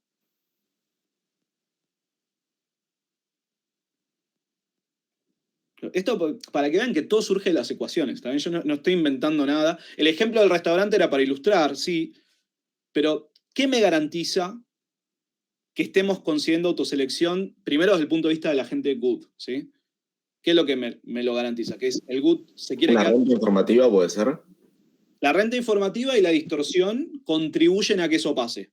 Pero hay una condición que yo la miro y me dice, el GUT no tiene incentivos a hacerse pasar por el VAT. Y ya mostré en este caso que se iba a cumplir esa condición. ¿Cuál es? Y es ¿La de compatibilidad de incentivos? Exactamente. En realidad es la clave de toda esta literatura, ¿sí? La clave de la literatura de economía de la información pasa por incorporar restricción de compatibilidad de incentivos. ¿Por qué? ¿Qué significa incorporar restricción de compatibilidad de incentivos? Esto implica que independientemente del diseño que vos apliques, los agentes van a tener incentivos a ir por determinados comportamientos. Si vos no incorporás en tu diseño esos incentivos que tienen los agentes, y lo más probable es que termines teniendo resultados que sean completamente opuestos o que quizás no tengan nada que ver con lo que habías pensado al principio o con lo que estabas buscando. Entonces, eso es lo que pasaría con los contratos de información simétrica, que si el principal los quiere ofrecer como estaban de antemano y dice, pero no pasa nada porque seguramente vaya cada cual al contrato que diseñé, bueno, con los contratos de información simétrica no te va a pasar porque el GUT se va a querer hacer pasar por el VAT. Pero con los de información asimétrica, los que estamos viendo, el GUT no se va a querer hacer pasar por el VAT porque no tiene incentivos. Porque esta restricción, la restricción de compatibilidad de incentivos del GUT, se cumple con igualdad. Cuando él ve los dos contratos, dice, estoy tan bien con mi contrato como con el del otro. No tengo nada para ganar por pasarme al contrato del VAT. Ahí es donde está la autoselección. Lo que pasa es que me falta probar una cosa en rigor. que es que el BAT tampoco se quiere hacer pasar por el GUT. Ahora tenemos intuición, ¿ok? Pero lo voy a mostrar antes de terminar la clase. En la slide también lo tenemos. Sí. Te hago otra pregunta para terminar de entender bien. O sea, en este caso de información asimétrica, tanto la renta informativa como la distorsión a la gente, al principal lo dejan peor que con información simétrica. Totalmente. Ok. Está perdiendo por los dos lados, exactamente. Ok. Porque pensé que se compensaban, pero no. Claro, no. Ahora vamos a ver por qué el principal está peor. Yo creo que el gráfico va a ayudar un poquito. ¿Sí? Vamos a ver primero qué pasa con el contrato del GUT. ¿Qué tenía yo con información simétrica con el contrato del GUT? Tenía que U en el salario menos B en el esfuerzo igual O barra. ¿Sí? Esta era la restricción de participación original, la del GUT con información simétrica. Y tenía, por otro lado, la condición de eficiencia. Pi' en el esfuerzo igual a B' en el esfuerzo sobre U' en el salario. Fíjense que acá no incluyo subíndices, ¿sí? Porque estas son combinaciones de esfuerzo y salario que cumplen una determinada condición. No estoy hablando todavía del esfuerzo del GUT en el óptimo, o el salario del GUT en el óptimo. ¿Cuándo va a aparecer esto? ¿En qué punto de todo este gráfico aparece el contrato que teníamos con información simétrica? Que ahora voy a decir, sí, al GUT le pedíamos esto y le pagamos tal cosa. Información simétrica lo veíamos con la intersección entre la condición de eficiencia y la restricción de participación. O sea, acá teníamos el salario del GUT. Vamos a poner un asterisco para representar el de información simétrica. Creo que el texto de Macho Starler lo hace igual. Y el esfuerzo del GUT, el asterisco quiere decir información simétrica, ¿sí? El que habíamos encontrado antes. ¿Qué cambió ahora? ¿Qué tenemos? Tenemos que... ¿Qué pasa con la condición de eficiencia? ¿Se sigue cumpliendo, sí o no, para el GUT? ¿Qué encontramos? Sí. Sí, se cumple. ¿Está bien? Lo que pasa es que ahora al GUT le estoy pagando una renta informativa. El GUT está mejor que antes. Porque ahora UDW menos BDE es igual a U barra más A. Donde A es la renta informativa. A es K menos 1 por B en el esfuerzo del BAT. ¿Qué quiere decir esto? Que respecto al contrato original, ¿qué hace el principal? Mantiene eficiencia, mantiene ingreso marginal igual a costo marginal, pero sacrifica parte de sus beneficios porque le tiene que mejorar el contrato al GUT. O sea que con información asimétrica en el nuevo contrato, al GUT le estamos pidiendo menos esfuerzo que antes y le estamos pagando un poquito más. El esfuerzo del GUT. Hay otros, dependiendo del modelo con costo marginal constante, el esfuerzo sería el mismo y le pagaríamos más. Pero acá tenemos concavidad. Entonces tenemos el salario del GUT. Sin el asterisco es con información asimétrica, ¿sí? Los nuevos. Entonces, ¿qué tengo? Que el esfuerzo del GUT con información simétrica es más grande que el esfuerzo del GUT con información asimétrica. Esto en otros modelos da igual, ¿sí? Con costo marginal constante hubiese dado igual. Pero acá no tenemos costo marginal constante, así que cae un poco el esfuerzo. Esto lo hace el principal para mejorarle el reparto al GUT, ¿sí? ¿Y qué pasa con los salarios? El salario que le paga al GUT, que le paga originalmente, es menor que el que le vamos a pagar ahora. O sea que mejoran los dos sentidos. Al GUT ahora le digo, bueno, mirá, te doy esto que antes no tenías, te pido menos esfuerzo y te estoy pagando un poquito más. Esto obviamente le está costando ¿a quién? Al principal. ¿Sí? El principal está peor por el hecho de pagar esta renta informativa. ¿Pero por qué lo hace? Porque justamente respecto al GUT le sigue conviniendo ir a un punto donde el ingreso marginal se iguale con el costo marginal. Vamos a ver qué pasa para el BAT. ¿Se corre la renta, la otra curva para la izquierda? Exactamente. Vamos a verlo. Acá nunca termino de decidir si es mejor ver todo con los mismos, como con el mismo gráfico o verlo por separado. Verlo por separado es más prolijo, porque si lo quiero ver todo en el mismo gráfico puede ser más integral en cuanto a comprensión, pero por ahí no se entiende nada de la cantidad enorme de curvas que hay. ¿Qué pasa con el BAT? Bueno, para el VAT teníamos inicialmente la restricción de participación, U en el salario, menos K por B en el esfuerzo, igual a U barra. Y por otro lado teníamos la condición de eficiencia original. O sea, pi' en el esfuerzo igual a K por B' en el esfuerzo sobre U' en el salario. Y efectivamente, ¿qué significa incorporar la distorsión? La distorsión implica que no se va a cumplir la condición de eficiencia. O sea, vamos a tener, esta roja sería pi' en el esfuerzo igual a K por B' en el esfuerzo sobre U' en el salario, más, llamémoslo C, donde C es la distorsión, ¿sí? El término que habíamos encontrado antes. ¿Por qué lo muevo hacia la izquierda? Bueno, esto es por lo que habíamos dicho de cómo se comportan estas curvas cuando yo aumento el esfuerzo, ¿sí? Si yo parto de un punto en el cual ingreso marginal es mayor al costo marginal, aumentando el esfuerzo, puedo restablecer la igualdad, ¿sí? O sea, cualquier punto donde el ingreso marginal sea mayor al costo marginal va a estar siempre por debajo de la condición de eficiencia. Y eso sabemos que es lo que está pasando con la nueva curva. O sea, la curva roja es qué hacemos con el contrato del agente VAT. Ahora, la restricción de participación del VAT se sigue cumpliendo con igualdad. Con lo cual, ¿qué teníamos en información simétrica? Teníamos el esfuerzo del VAT asterisco y el salario del VAT asterisco. ¿Qué le decimos al VAT ahora? Le decimos, mira, ¿sabes qué? En el nuevo contrato te voy a pedir menos esfuerzo que antes. Esfuerzo del VAT. Obviamente, para seguir cumpliendo tu restricción de participación con igualdad, dado que te pido menos esfuerzo, también te voy a pagar un poquito menos. Te voy a pagar menos porque ahora te estoy pidiendo menos esfuerzo. O sea que lo que sucedió con el contrato del VAT fue que el principal mantuvo la restricción de participación, pero al incorporar la distorsión le está pidiendo menos esfuerzo y menos salario. Ahora, ¿por qué hace esto? Porque cuando le pide menos esfuerzo y menos salario al VAT, eso hace más atractivo el contrato del VAT para el otro agente. ¿Por qué? ¿Por qué le gustaba al GUT el contrato original del VAT?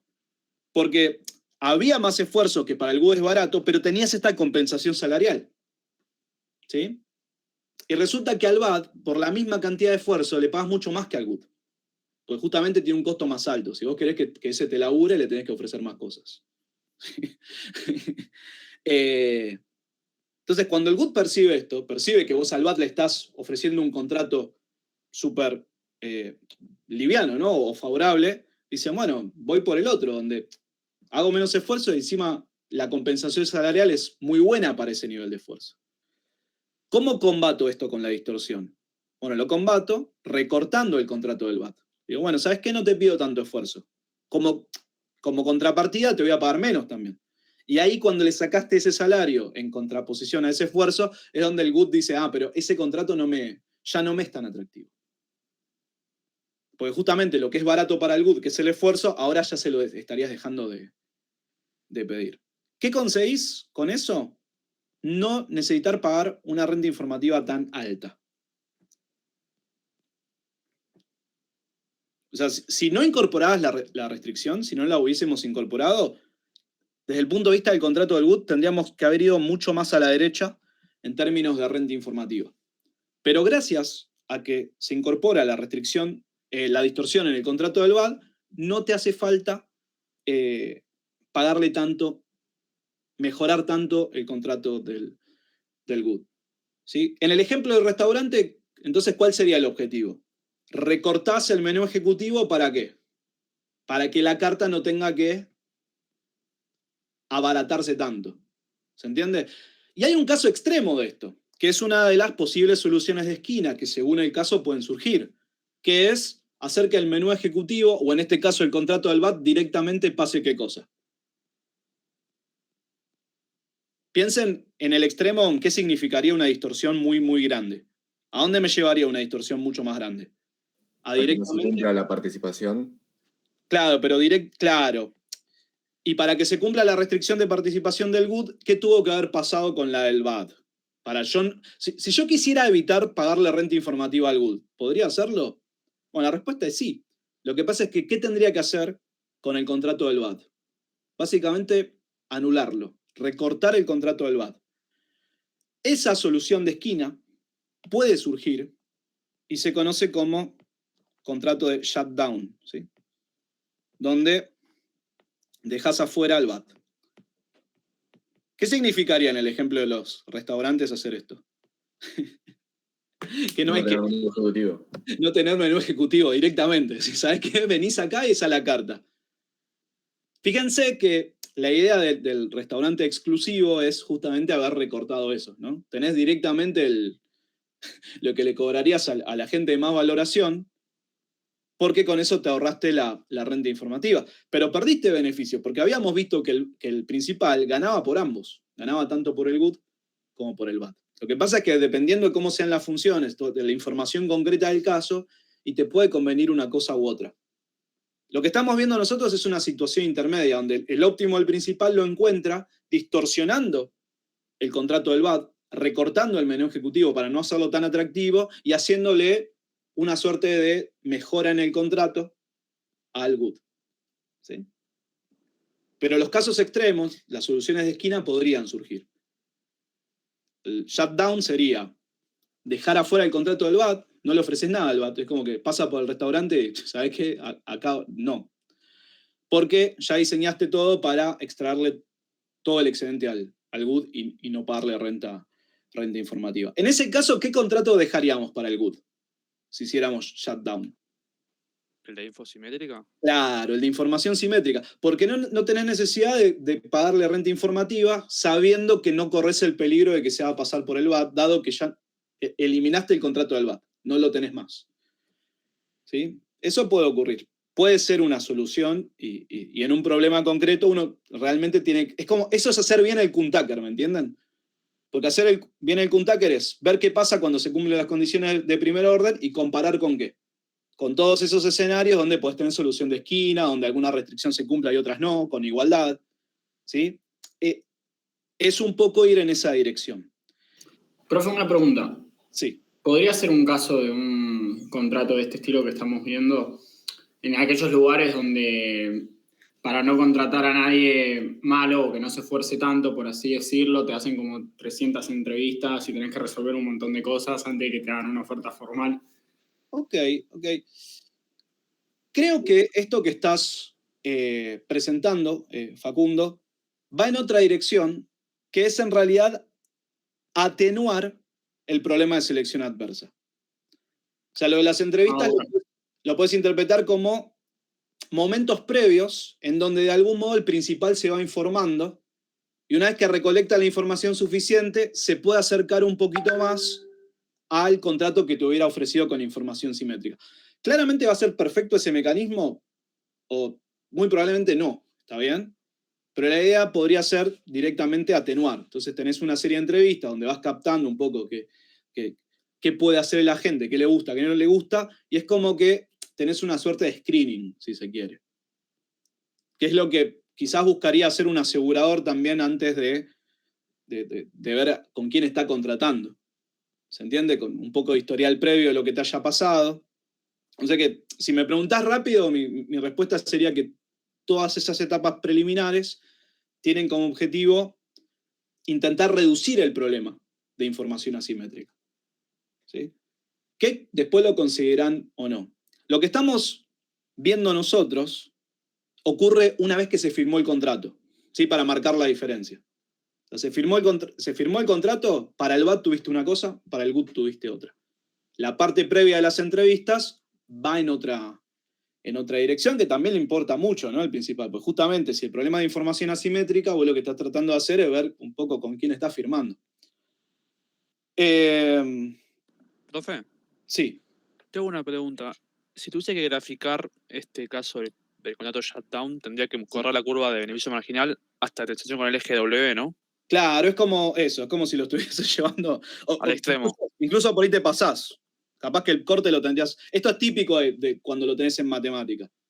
Que encontrás esfuerzo negativo de repente. O sea, la distorsión es tan alta que el esfuerzo tiene que ser negativo. Ahora, ¿qué implica eso? Que directamente, en términos prácticos, no lo contratás. Decís, bueno, ¿sabes qué?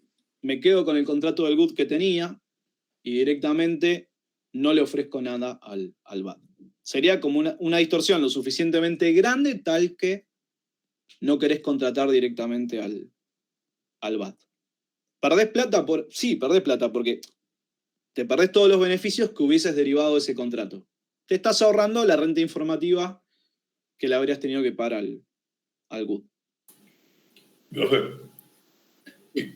Que se cumpla con igualdad la restricción de compatibilidad de incentivos es que le vas a pagar al agente la intersección que se da entre la condición de eficiencia y la restricción de participación. O sea, el salario y el esfuerzo. La restricción de compatibilidad de incentivos es del GUT, ¿no? Y eso quiere decir que al GUT le estoy dando lo suficiente de tal modo que él esté indiferente entre su contrato y el que le voy a ofrecer al BAT. ¿Qué quiere decir esto? Que el contrato del BAT pasaría por esta curva de indiferencia del GUT azul. ¿Sí? O sea, el contrato del BAT tiene menos esfuerzo y menos salario, podría estar por acá, pero el punto es que el GUT va a estar indiferente. ¿Qué tuvimos que hacer para que esté indiferente? Y bueno, le tuvimos que hacer algún recorte al BAT. Me gustaría poder mostrar esto en el mismo sistema de ejes, pero esa es la idea. Esa es la idea, que sirve para que el GUT no se quiera hacer pasar por el BAT, y lo que se consigue es ver que el GUT estaría indiferente entre los dos contratos. Eso es todo lo que se puede decir. ¿Sí? Y, profe, una pregunta. ¿Cuál sería otro ejemplo de un contrato de shutdown más allá del restaurante? Y puedes tener, por ejemplo, en celulares, ahora creo que Apple aflojó con esto, ¿no? Pero es cualquier típico problema de discriminación de precios de segundo grado, ¿no? ¿Vieron alguna vez, aunque sea intuitivamente, de discriminación de precios de segundo grado, donde justamente lo que hace el restaurante o cualquier empresa es tratar de diseñar paquetes de tal modo que las personas se autoseleccionen? Entonces, ¿qué sería hacer shutdown, por ejemplo, en marcas de celulares? Que vos diseñes directamente un producto y que ese producto sea solo, ¿cuál? El de gama, si se quiere. Claro, como el iPhone, básicamente, que es, claro, es eso o nada. Es eso o nada, claro, es eso o nada. Generalmente tenés varios niveles, pero el punto es que algo estás recortando. En cambio, ven que si piensan Samsung, de repente tiene varias. Llega hasta lo que se suelen llamar gamas de entrada, ¿no? Entonces, es como que tenés un paquete ofrecido para cada consumidor en función de su perfil de ingresos. Pero en Apple es como que eso termina bastante arriba. Quizás tiene tiene 2 o 3 en la parte de arriba, pero claramente no estás captando a todos los agentes que podrías tener enfrente. Entonces, ese es un ejemplo interesante de shutdown también. Yo hablan una pregunta porque me quedé también con esto que dice el compañero de cómo llevarlo, ponerle a esto del ámbito del trabajo. Puede ser que haces una oferta y pones, yo qué sé, tipo 3 años de experiencia, terminando la facultad, 3 idiomas, o sea, como que pedís tantas cosas que ya el que sabe que no lo tiene dice... Claro, que te eso también. Nada que ver. A mí me gusta porque solamente le estás ofreciendo un contrato a ese, ¿no?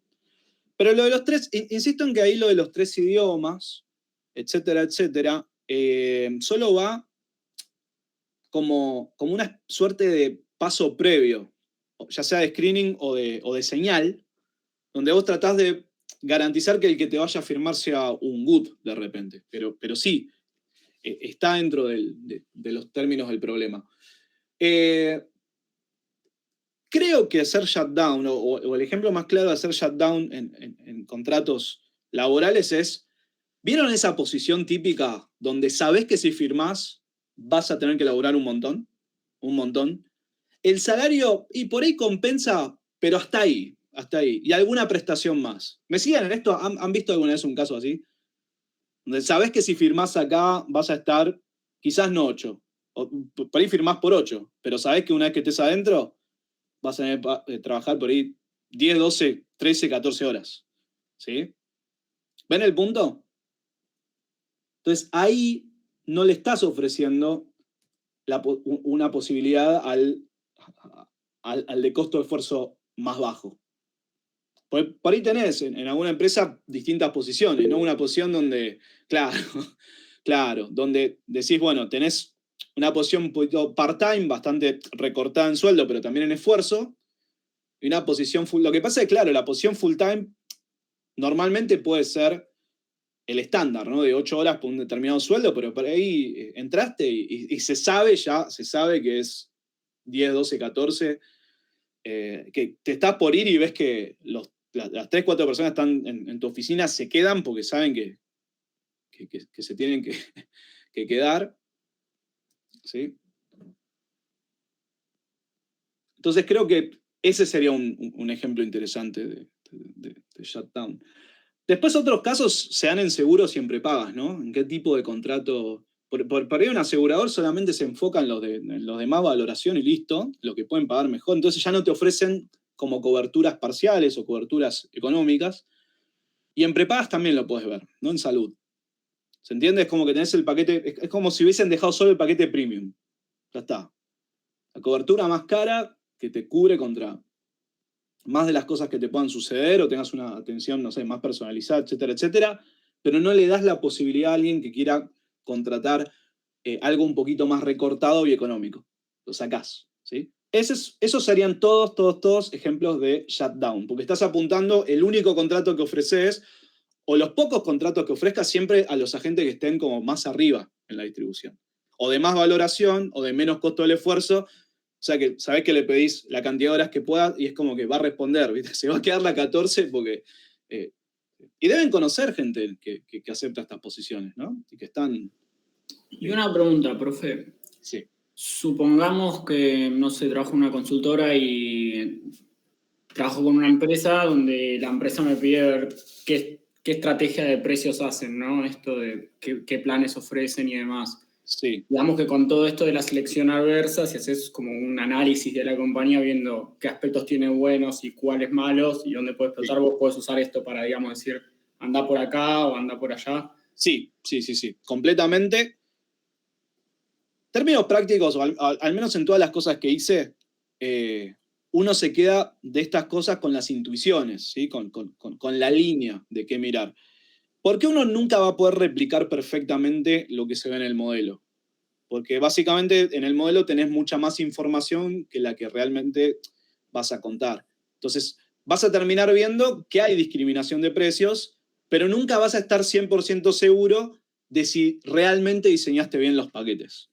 Por ahí la empresa, en base a la experiencia que tuvo en los últimos años, decidió que, bueno, había que hacer shutdown y dejaste el restaurante de Lito donde vendés solamente al de máxima valoración y listo, o tenés algún esquema de discriminación, y el punto es que con estas ideas vos lo que haces es tratar de acercarte a lo que podría ser el óptimo.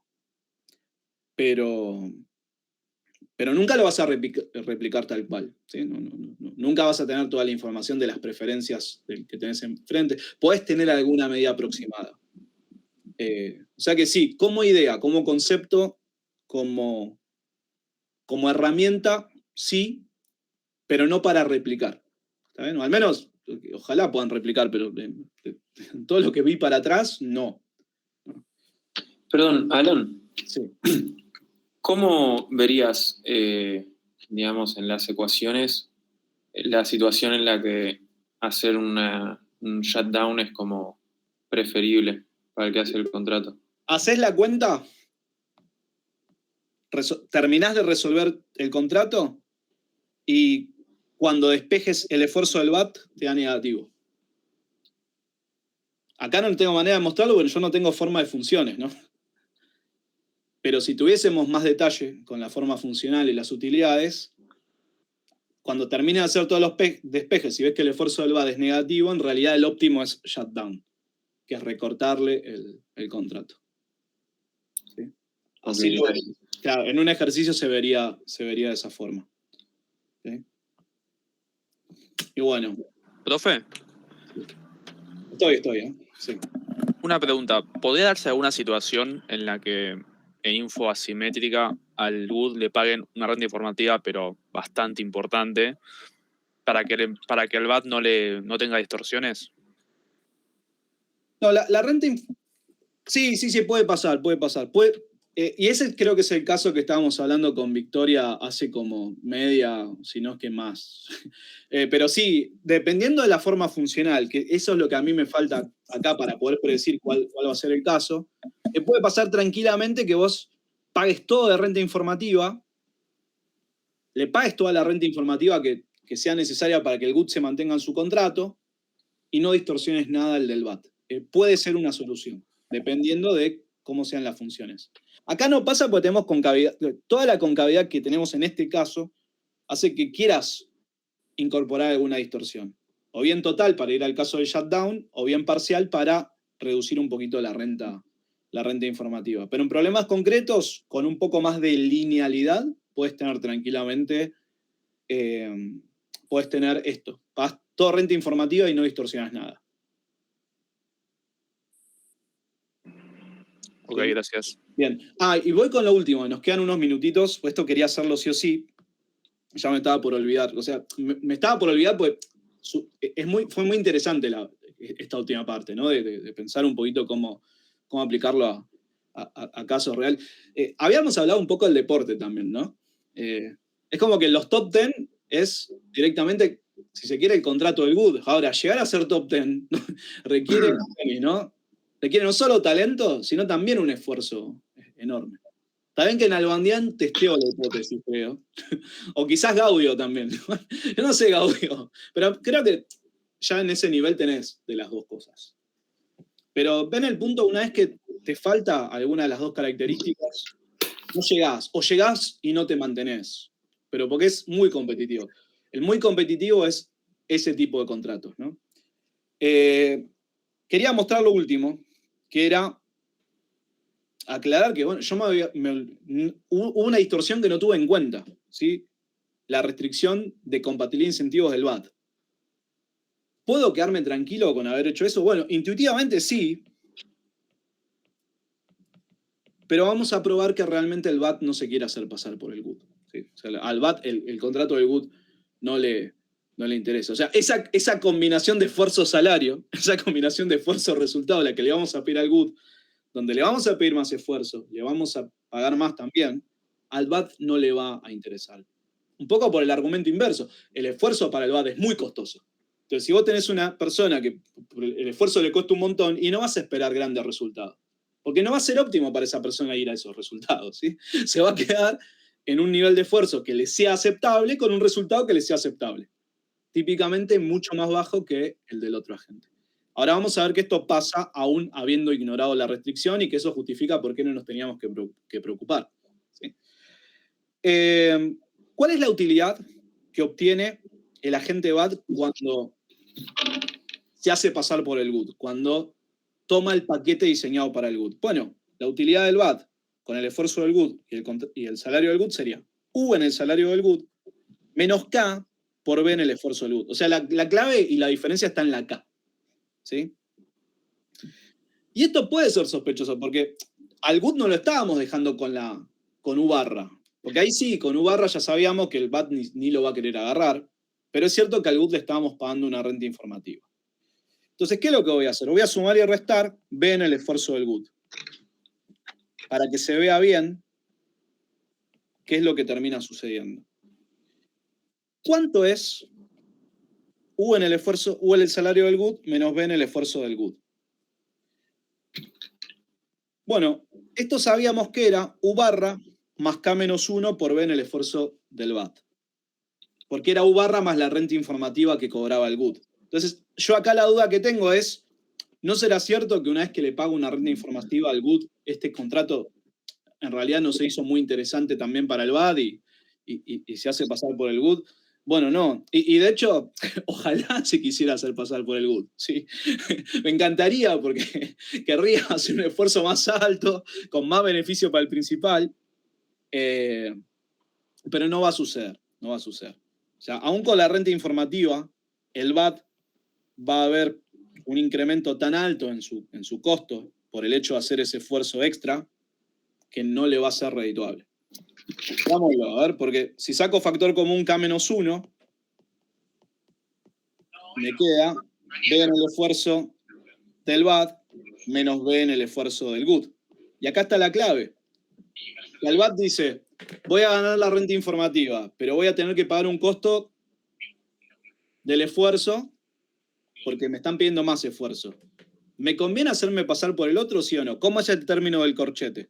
Y acá está la clave para terminar de argumentar por qué al BAT no le va a gustar ir por los resultados altos, porque le va a pedir un esfuerzo tan grande que va a decir, che, yo acá no voy. Eso sea negativo, ¿no? Es negativo, porque el esfuerzo del GUD es más alto que el esfuerzo del BAT. Entonces, si el BAT se quisiera hacer pasar por el GUD, pagaría un costo tan alto por ese esfuerzo extra que directamente estaría obteniendo una utilidad menor que U barra. U barra menos algo, o U barra más un término negativo. Conclusión, la restricción que arriesgadamente hemos decidido ignorar se cumple de todos modos con los contratos que hayamos. ¿Sí? O sea, la restricción de compatibilidad de incentivos del BAT ex post se cumple y eso confirma el resultado que encontramos, que no tenemos problemas por haber ignorado esa restricción. ¿Sí? Bueno, con esto creo que cerramos por hoy, cerramos la unidad de selección adversa. Noten que si hubiésemos tenido, no sé, media hora más, capaz que podíamos plantear un ejercicio como para ver en números todo esto para algunas funciones concretas, pero ya aparecerá en la práctica. Es la guía 7, ¿sí? La guía 7 tiene algunos ejercicios de riesgo moral y también algunos de selección adversa que se van a encarar en las próximas semanas. Lo que pasa es que primero tenemos que ir cerrando los demás temas. Tengo una pregunta. Sí. ¿Y todos estos temas de la selección adversa y demás? Sí. Estoy, pero creo que se cortó tu Estas audio. cosas para hacerlas. Sí. Se cortó un poquito tu audio, así te voy a pedir que repitas la pregunta. Si todo el tema de selección adversa y demás lo usan para hacer la metodología de evaluación que nos hacen a nosotros, por ejemplo, no sé, los 2 parciales, los trabajos prácticos. Si usamos todo. No todo, pero bueno, una parte, la intuición por ahí. Por eso, las intuiciones y las ideas siempre están, ¿sí? Por ejemplo, no sé, esto de pedirles que entreguen puntual, ¿no? Esto de pedirles que entreguen antes del viernes a las 23:59. Y uno dice, pero... Y tenés a alguien que entregó 8 horas más tarde. ¿Y qué haces? ¿Lo penalizás o no lo penalizás? Y bueno, si querés ser bueno, qué sé yo, no lo penalizás. Pero ¿qué perdés si no penalizás? Como para tratar de responder a algunas de estas preguntas, ¿no? ¿Qué perdés si vos no penalizás? Y que el resto va... Claro. Perdés credibilidad en la regla y le alterás el contrato a las otras personas, ¿sí? Las personas que iban a cumplir porque realmente se preocuparon. Después está el hecho de que probabilísticamente tengas una dificultad. Y bueno, eso le puede pasar a cualquiera. Pero el punto es que los incentivos estén a cumplir las pautas, a hacer el esfuerzo, ¿no? Porque si uno no hace... yo estoy convencido de que para llevarte algo de esta materia, realmente tenés que trabajar las unidades a conciencia. Y si eso no pasa, y podés tener gente que termina aprobando sin haber hecho un gran esfuerzo. Sí, puede pasar porque justo por ahí el examen salió sencillo, o había una cantidad de ejercicios suficientes como decir, alguien que no se esforzó tanto aprobó. También te puede pasar que alguien que sí hizo un esfuerzo importante no le fue muy bien porque ese día no estaba en condiciones. Pero el punto es que si el examen fuese un regalo, ¿sí? Pensémoslo así, fuese un regalo directamente, un caso extremo, reducís muchísimo los incentivos ex ante que tienen las personas a aprender la materia. Alguno la va a aprender igual, va a ver que los temas son interesantes y va a decir, bueno, yo lo aprendo. Entonces hay como un trade-off ahí. ¿Sí? Si querés que algo del aprendizaje llegue, y tenés que tener en cuenta algunas cuestiones en el diseño. Claro, no, yo lo pensé justo por los 2 contratos, porque vos en cierto punto vos tenés la posibilidad de no hacer los 2 trabajos prácticos y lo máximo que podés llegar es al 8, si llegás a... Si no haces los trabajos prácticos podés llegar al 10 igual, ¿eh? No está recortado así. Si la gente rinde el final. Porque en cuanto no haces un trabajo práctico, el parcial te pesa 50% en vez de 40%. Entonces, la opción ahí es libre, ahí estamos dejando que elijan. Pero hay algo de que hacer un parcialito o hacer un TP implica más esfuerzo, que si no lo vas a hacer porque tuviste que organizarte en el tiempo, reservarte un poco la semana, no hacer otros planes. Si te surge alguna urgencia, y bueno, tenías el TP, Entonces yo creo que ahí la cosa va por otro lado. Ahí, Básicamente no depender tanto de los exámenes. claro, tanto de la nota del parcial. Es como que te sacás un 10% que te lo estarías jugando completamente el parcial, te lo podés asegurar un poquito en el TP. O sea, ahí tenés un poquito de aversión al riesgo. Si sos averso al riesgo, comparado con el costo del esfuerzo, si sos lo suficientemente averso, quizás quieras hacer de todos modos el TP, por más que sea optativo y que sabés que te va a sacar una semana, que vas a estar dedicado a ponerle laburo a eso y preocuparte por si llegás, por si te entregás algo bien hecho o no. O sea, siento que estas cosas están presentes todo el tiempo, sin que uno las formalice, sin que uno las explicite. Está el hecho de que tenés distintos contratos y que tenés una posibilidad de acercarte más a preparar la materia de manera contenida y que después, bueno, en el examen acertaste algunas cosas, otras no, pero aún así aprobaste. Si por ahí tu objetivo era aprobar, estás bien. Acá tengo una anécdota que les voy a contar ahora, que tengo 5 minutos. Es respecto a alguien que falleció hace bastante poco. Enrique Kawamura. No sé si alguna vez escucharon hablar de él. Fue profesor durante mucho tiempo en la universidad, tanto acá como en San Andrés, donde también trabajo.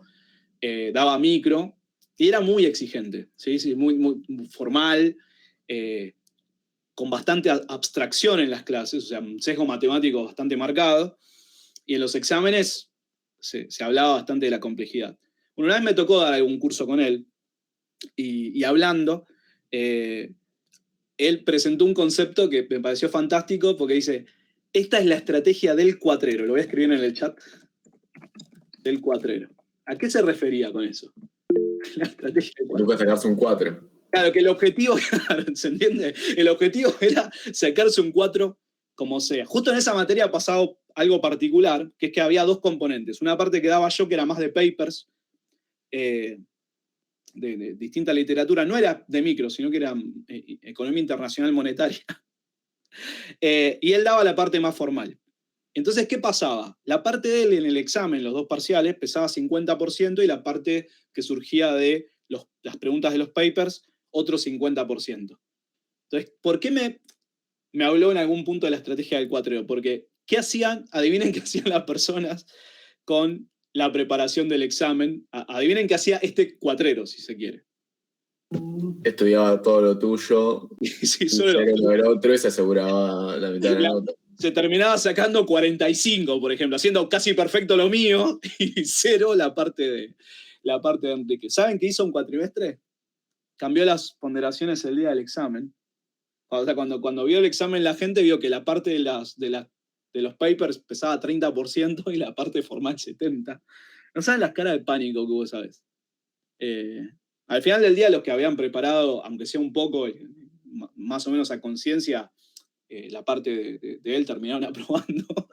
Pero la composición promedio era 29 o 28 de los 30 de mi parte, o 25, y el resto tratar de llegar al 40% como sea. Pero lo que quiero dejar, mi impresión es que la autoselección existe, pero ustedes son quienes eligen a dónde apuntar, ¿no? Y que a dónde apuntar, y sí, implica una carga distinta de esfuerzo, de tiempo que le vas a dedicar a la materia, y hay trade-off, porque tenés otras cosas en tu vida, tenés problemas, tenés trabajo, otras materias. Y ahí cada cual elige lo que le parece mejor. O sea, a mí me encantaría que todo el mundo tuviera las mejores condiciones y viniera acá a sacarse 10. Igual en la vida real la autoselección no sería medio como la teoría de la decisión racional, no es algo como que se termina cumpliendo ex post. Si vos sos el good, siempre vas a terminar eligiendo el good, y si sos el bad, siempre vas a elegir lo del bad. Es como que claro, depende de cómo estén diseñados los contratos, ¿sí? Porque el punto es, ¿hay algo para ganar haciendo ese esfuerzo extra? Y bueno, depende de cuál sea el retorno de ese esfuerzo, y el good te dirá que sí. Pero si el good dice, esto es esfuerzo y acá en realidad con el otro contrato estoy mejor, por ahí no lo hago. Que quizás en alguna materia pasa. El GUT dice, bueno, mirá, acá me puedo esforzar un montón, pero si no me esfuerzo, el contrato que me queda es X. Y ese X ya está, ya me deja conforme. Creo que pasa, creo que algo de eso se ve, o se puede ver. Alan, Sí. perdón, tengo una pregunta muy específica que quizás escapa un poco a lo que estamos hablando. Pero está relacionado, en A realidad. ver, decime. A ver qué. Quería saber si si esto está como pensado de alguna forma en juegos repetidos. Bien, hay muchas aplicaciones de juegos repetidos que abordan problemas de selección adversa y riesgo moral y aprovechan el elemento intertemporal para mejorar los contratos. Entonces la respuesta es sí. La respuesta es que tanto para riesgo moral como para selección adversa, cuando aparecen más periodos, podés aprovechar la existencia de esos periodos para atenuar los problemas que tendrías en una sola etapa. O sea, los modelos que vemos nosotros están en una sola etapa, como diciendo, ¿querés que hoy se dé algo? Incorporar restricción de compatibilidad e incentivos y diseñar bien los contratos. Ahora, si tenés T+1, T+2, T+3, la cosa cambia, porque quizás yo acá no necesito incentivar a todos, ¿sí? Porque hay gente que está mirando algo a futuro, y como está mirando algo a futuro, tiene un comportamiento distinto del que dice, bueno, mira, este sendero no me importa.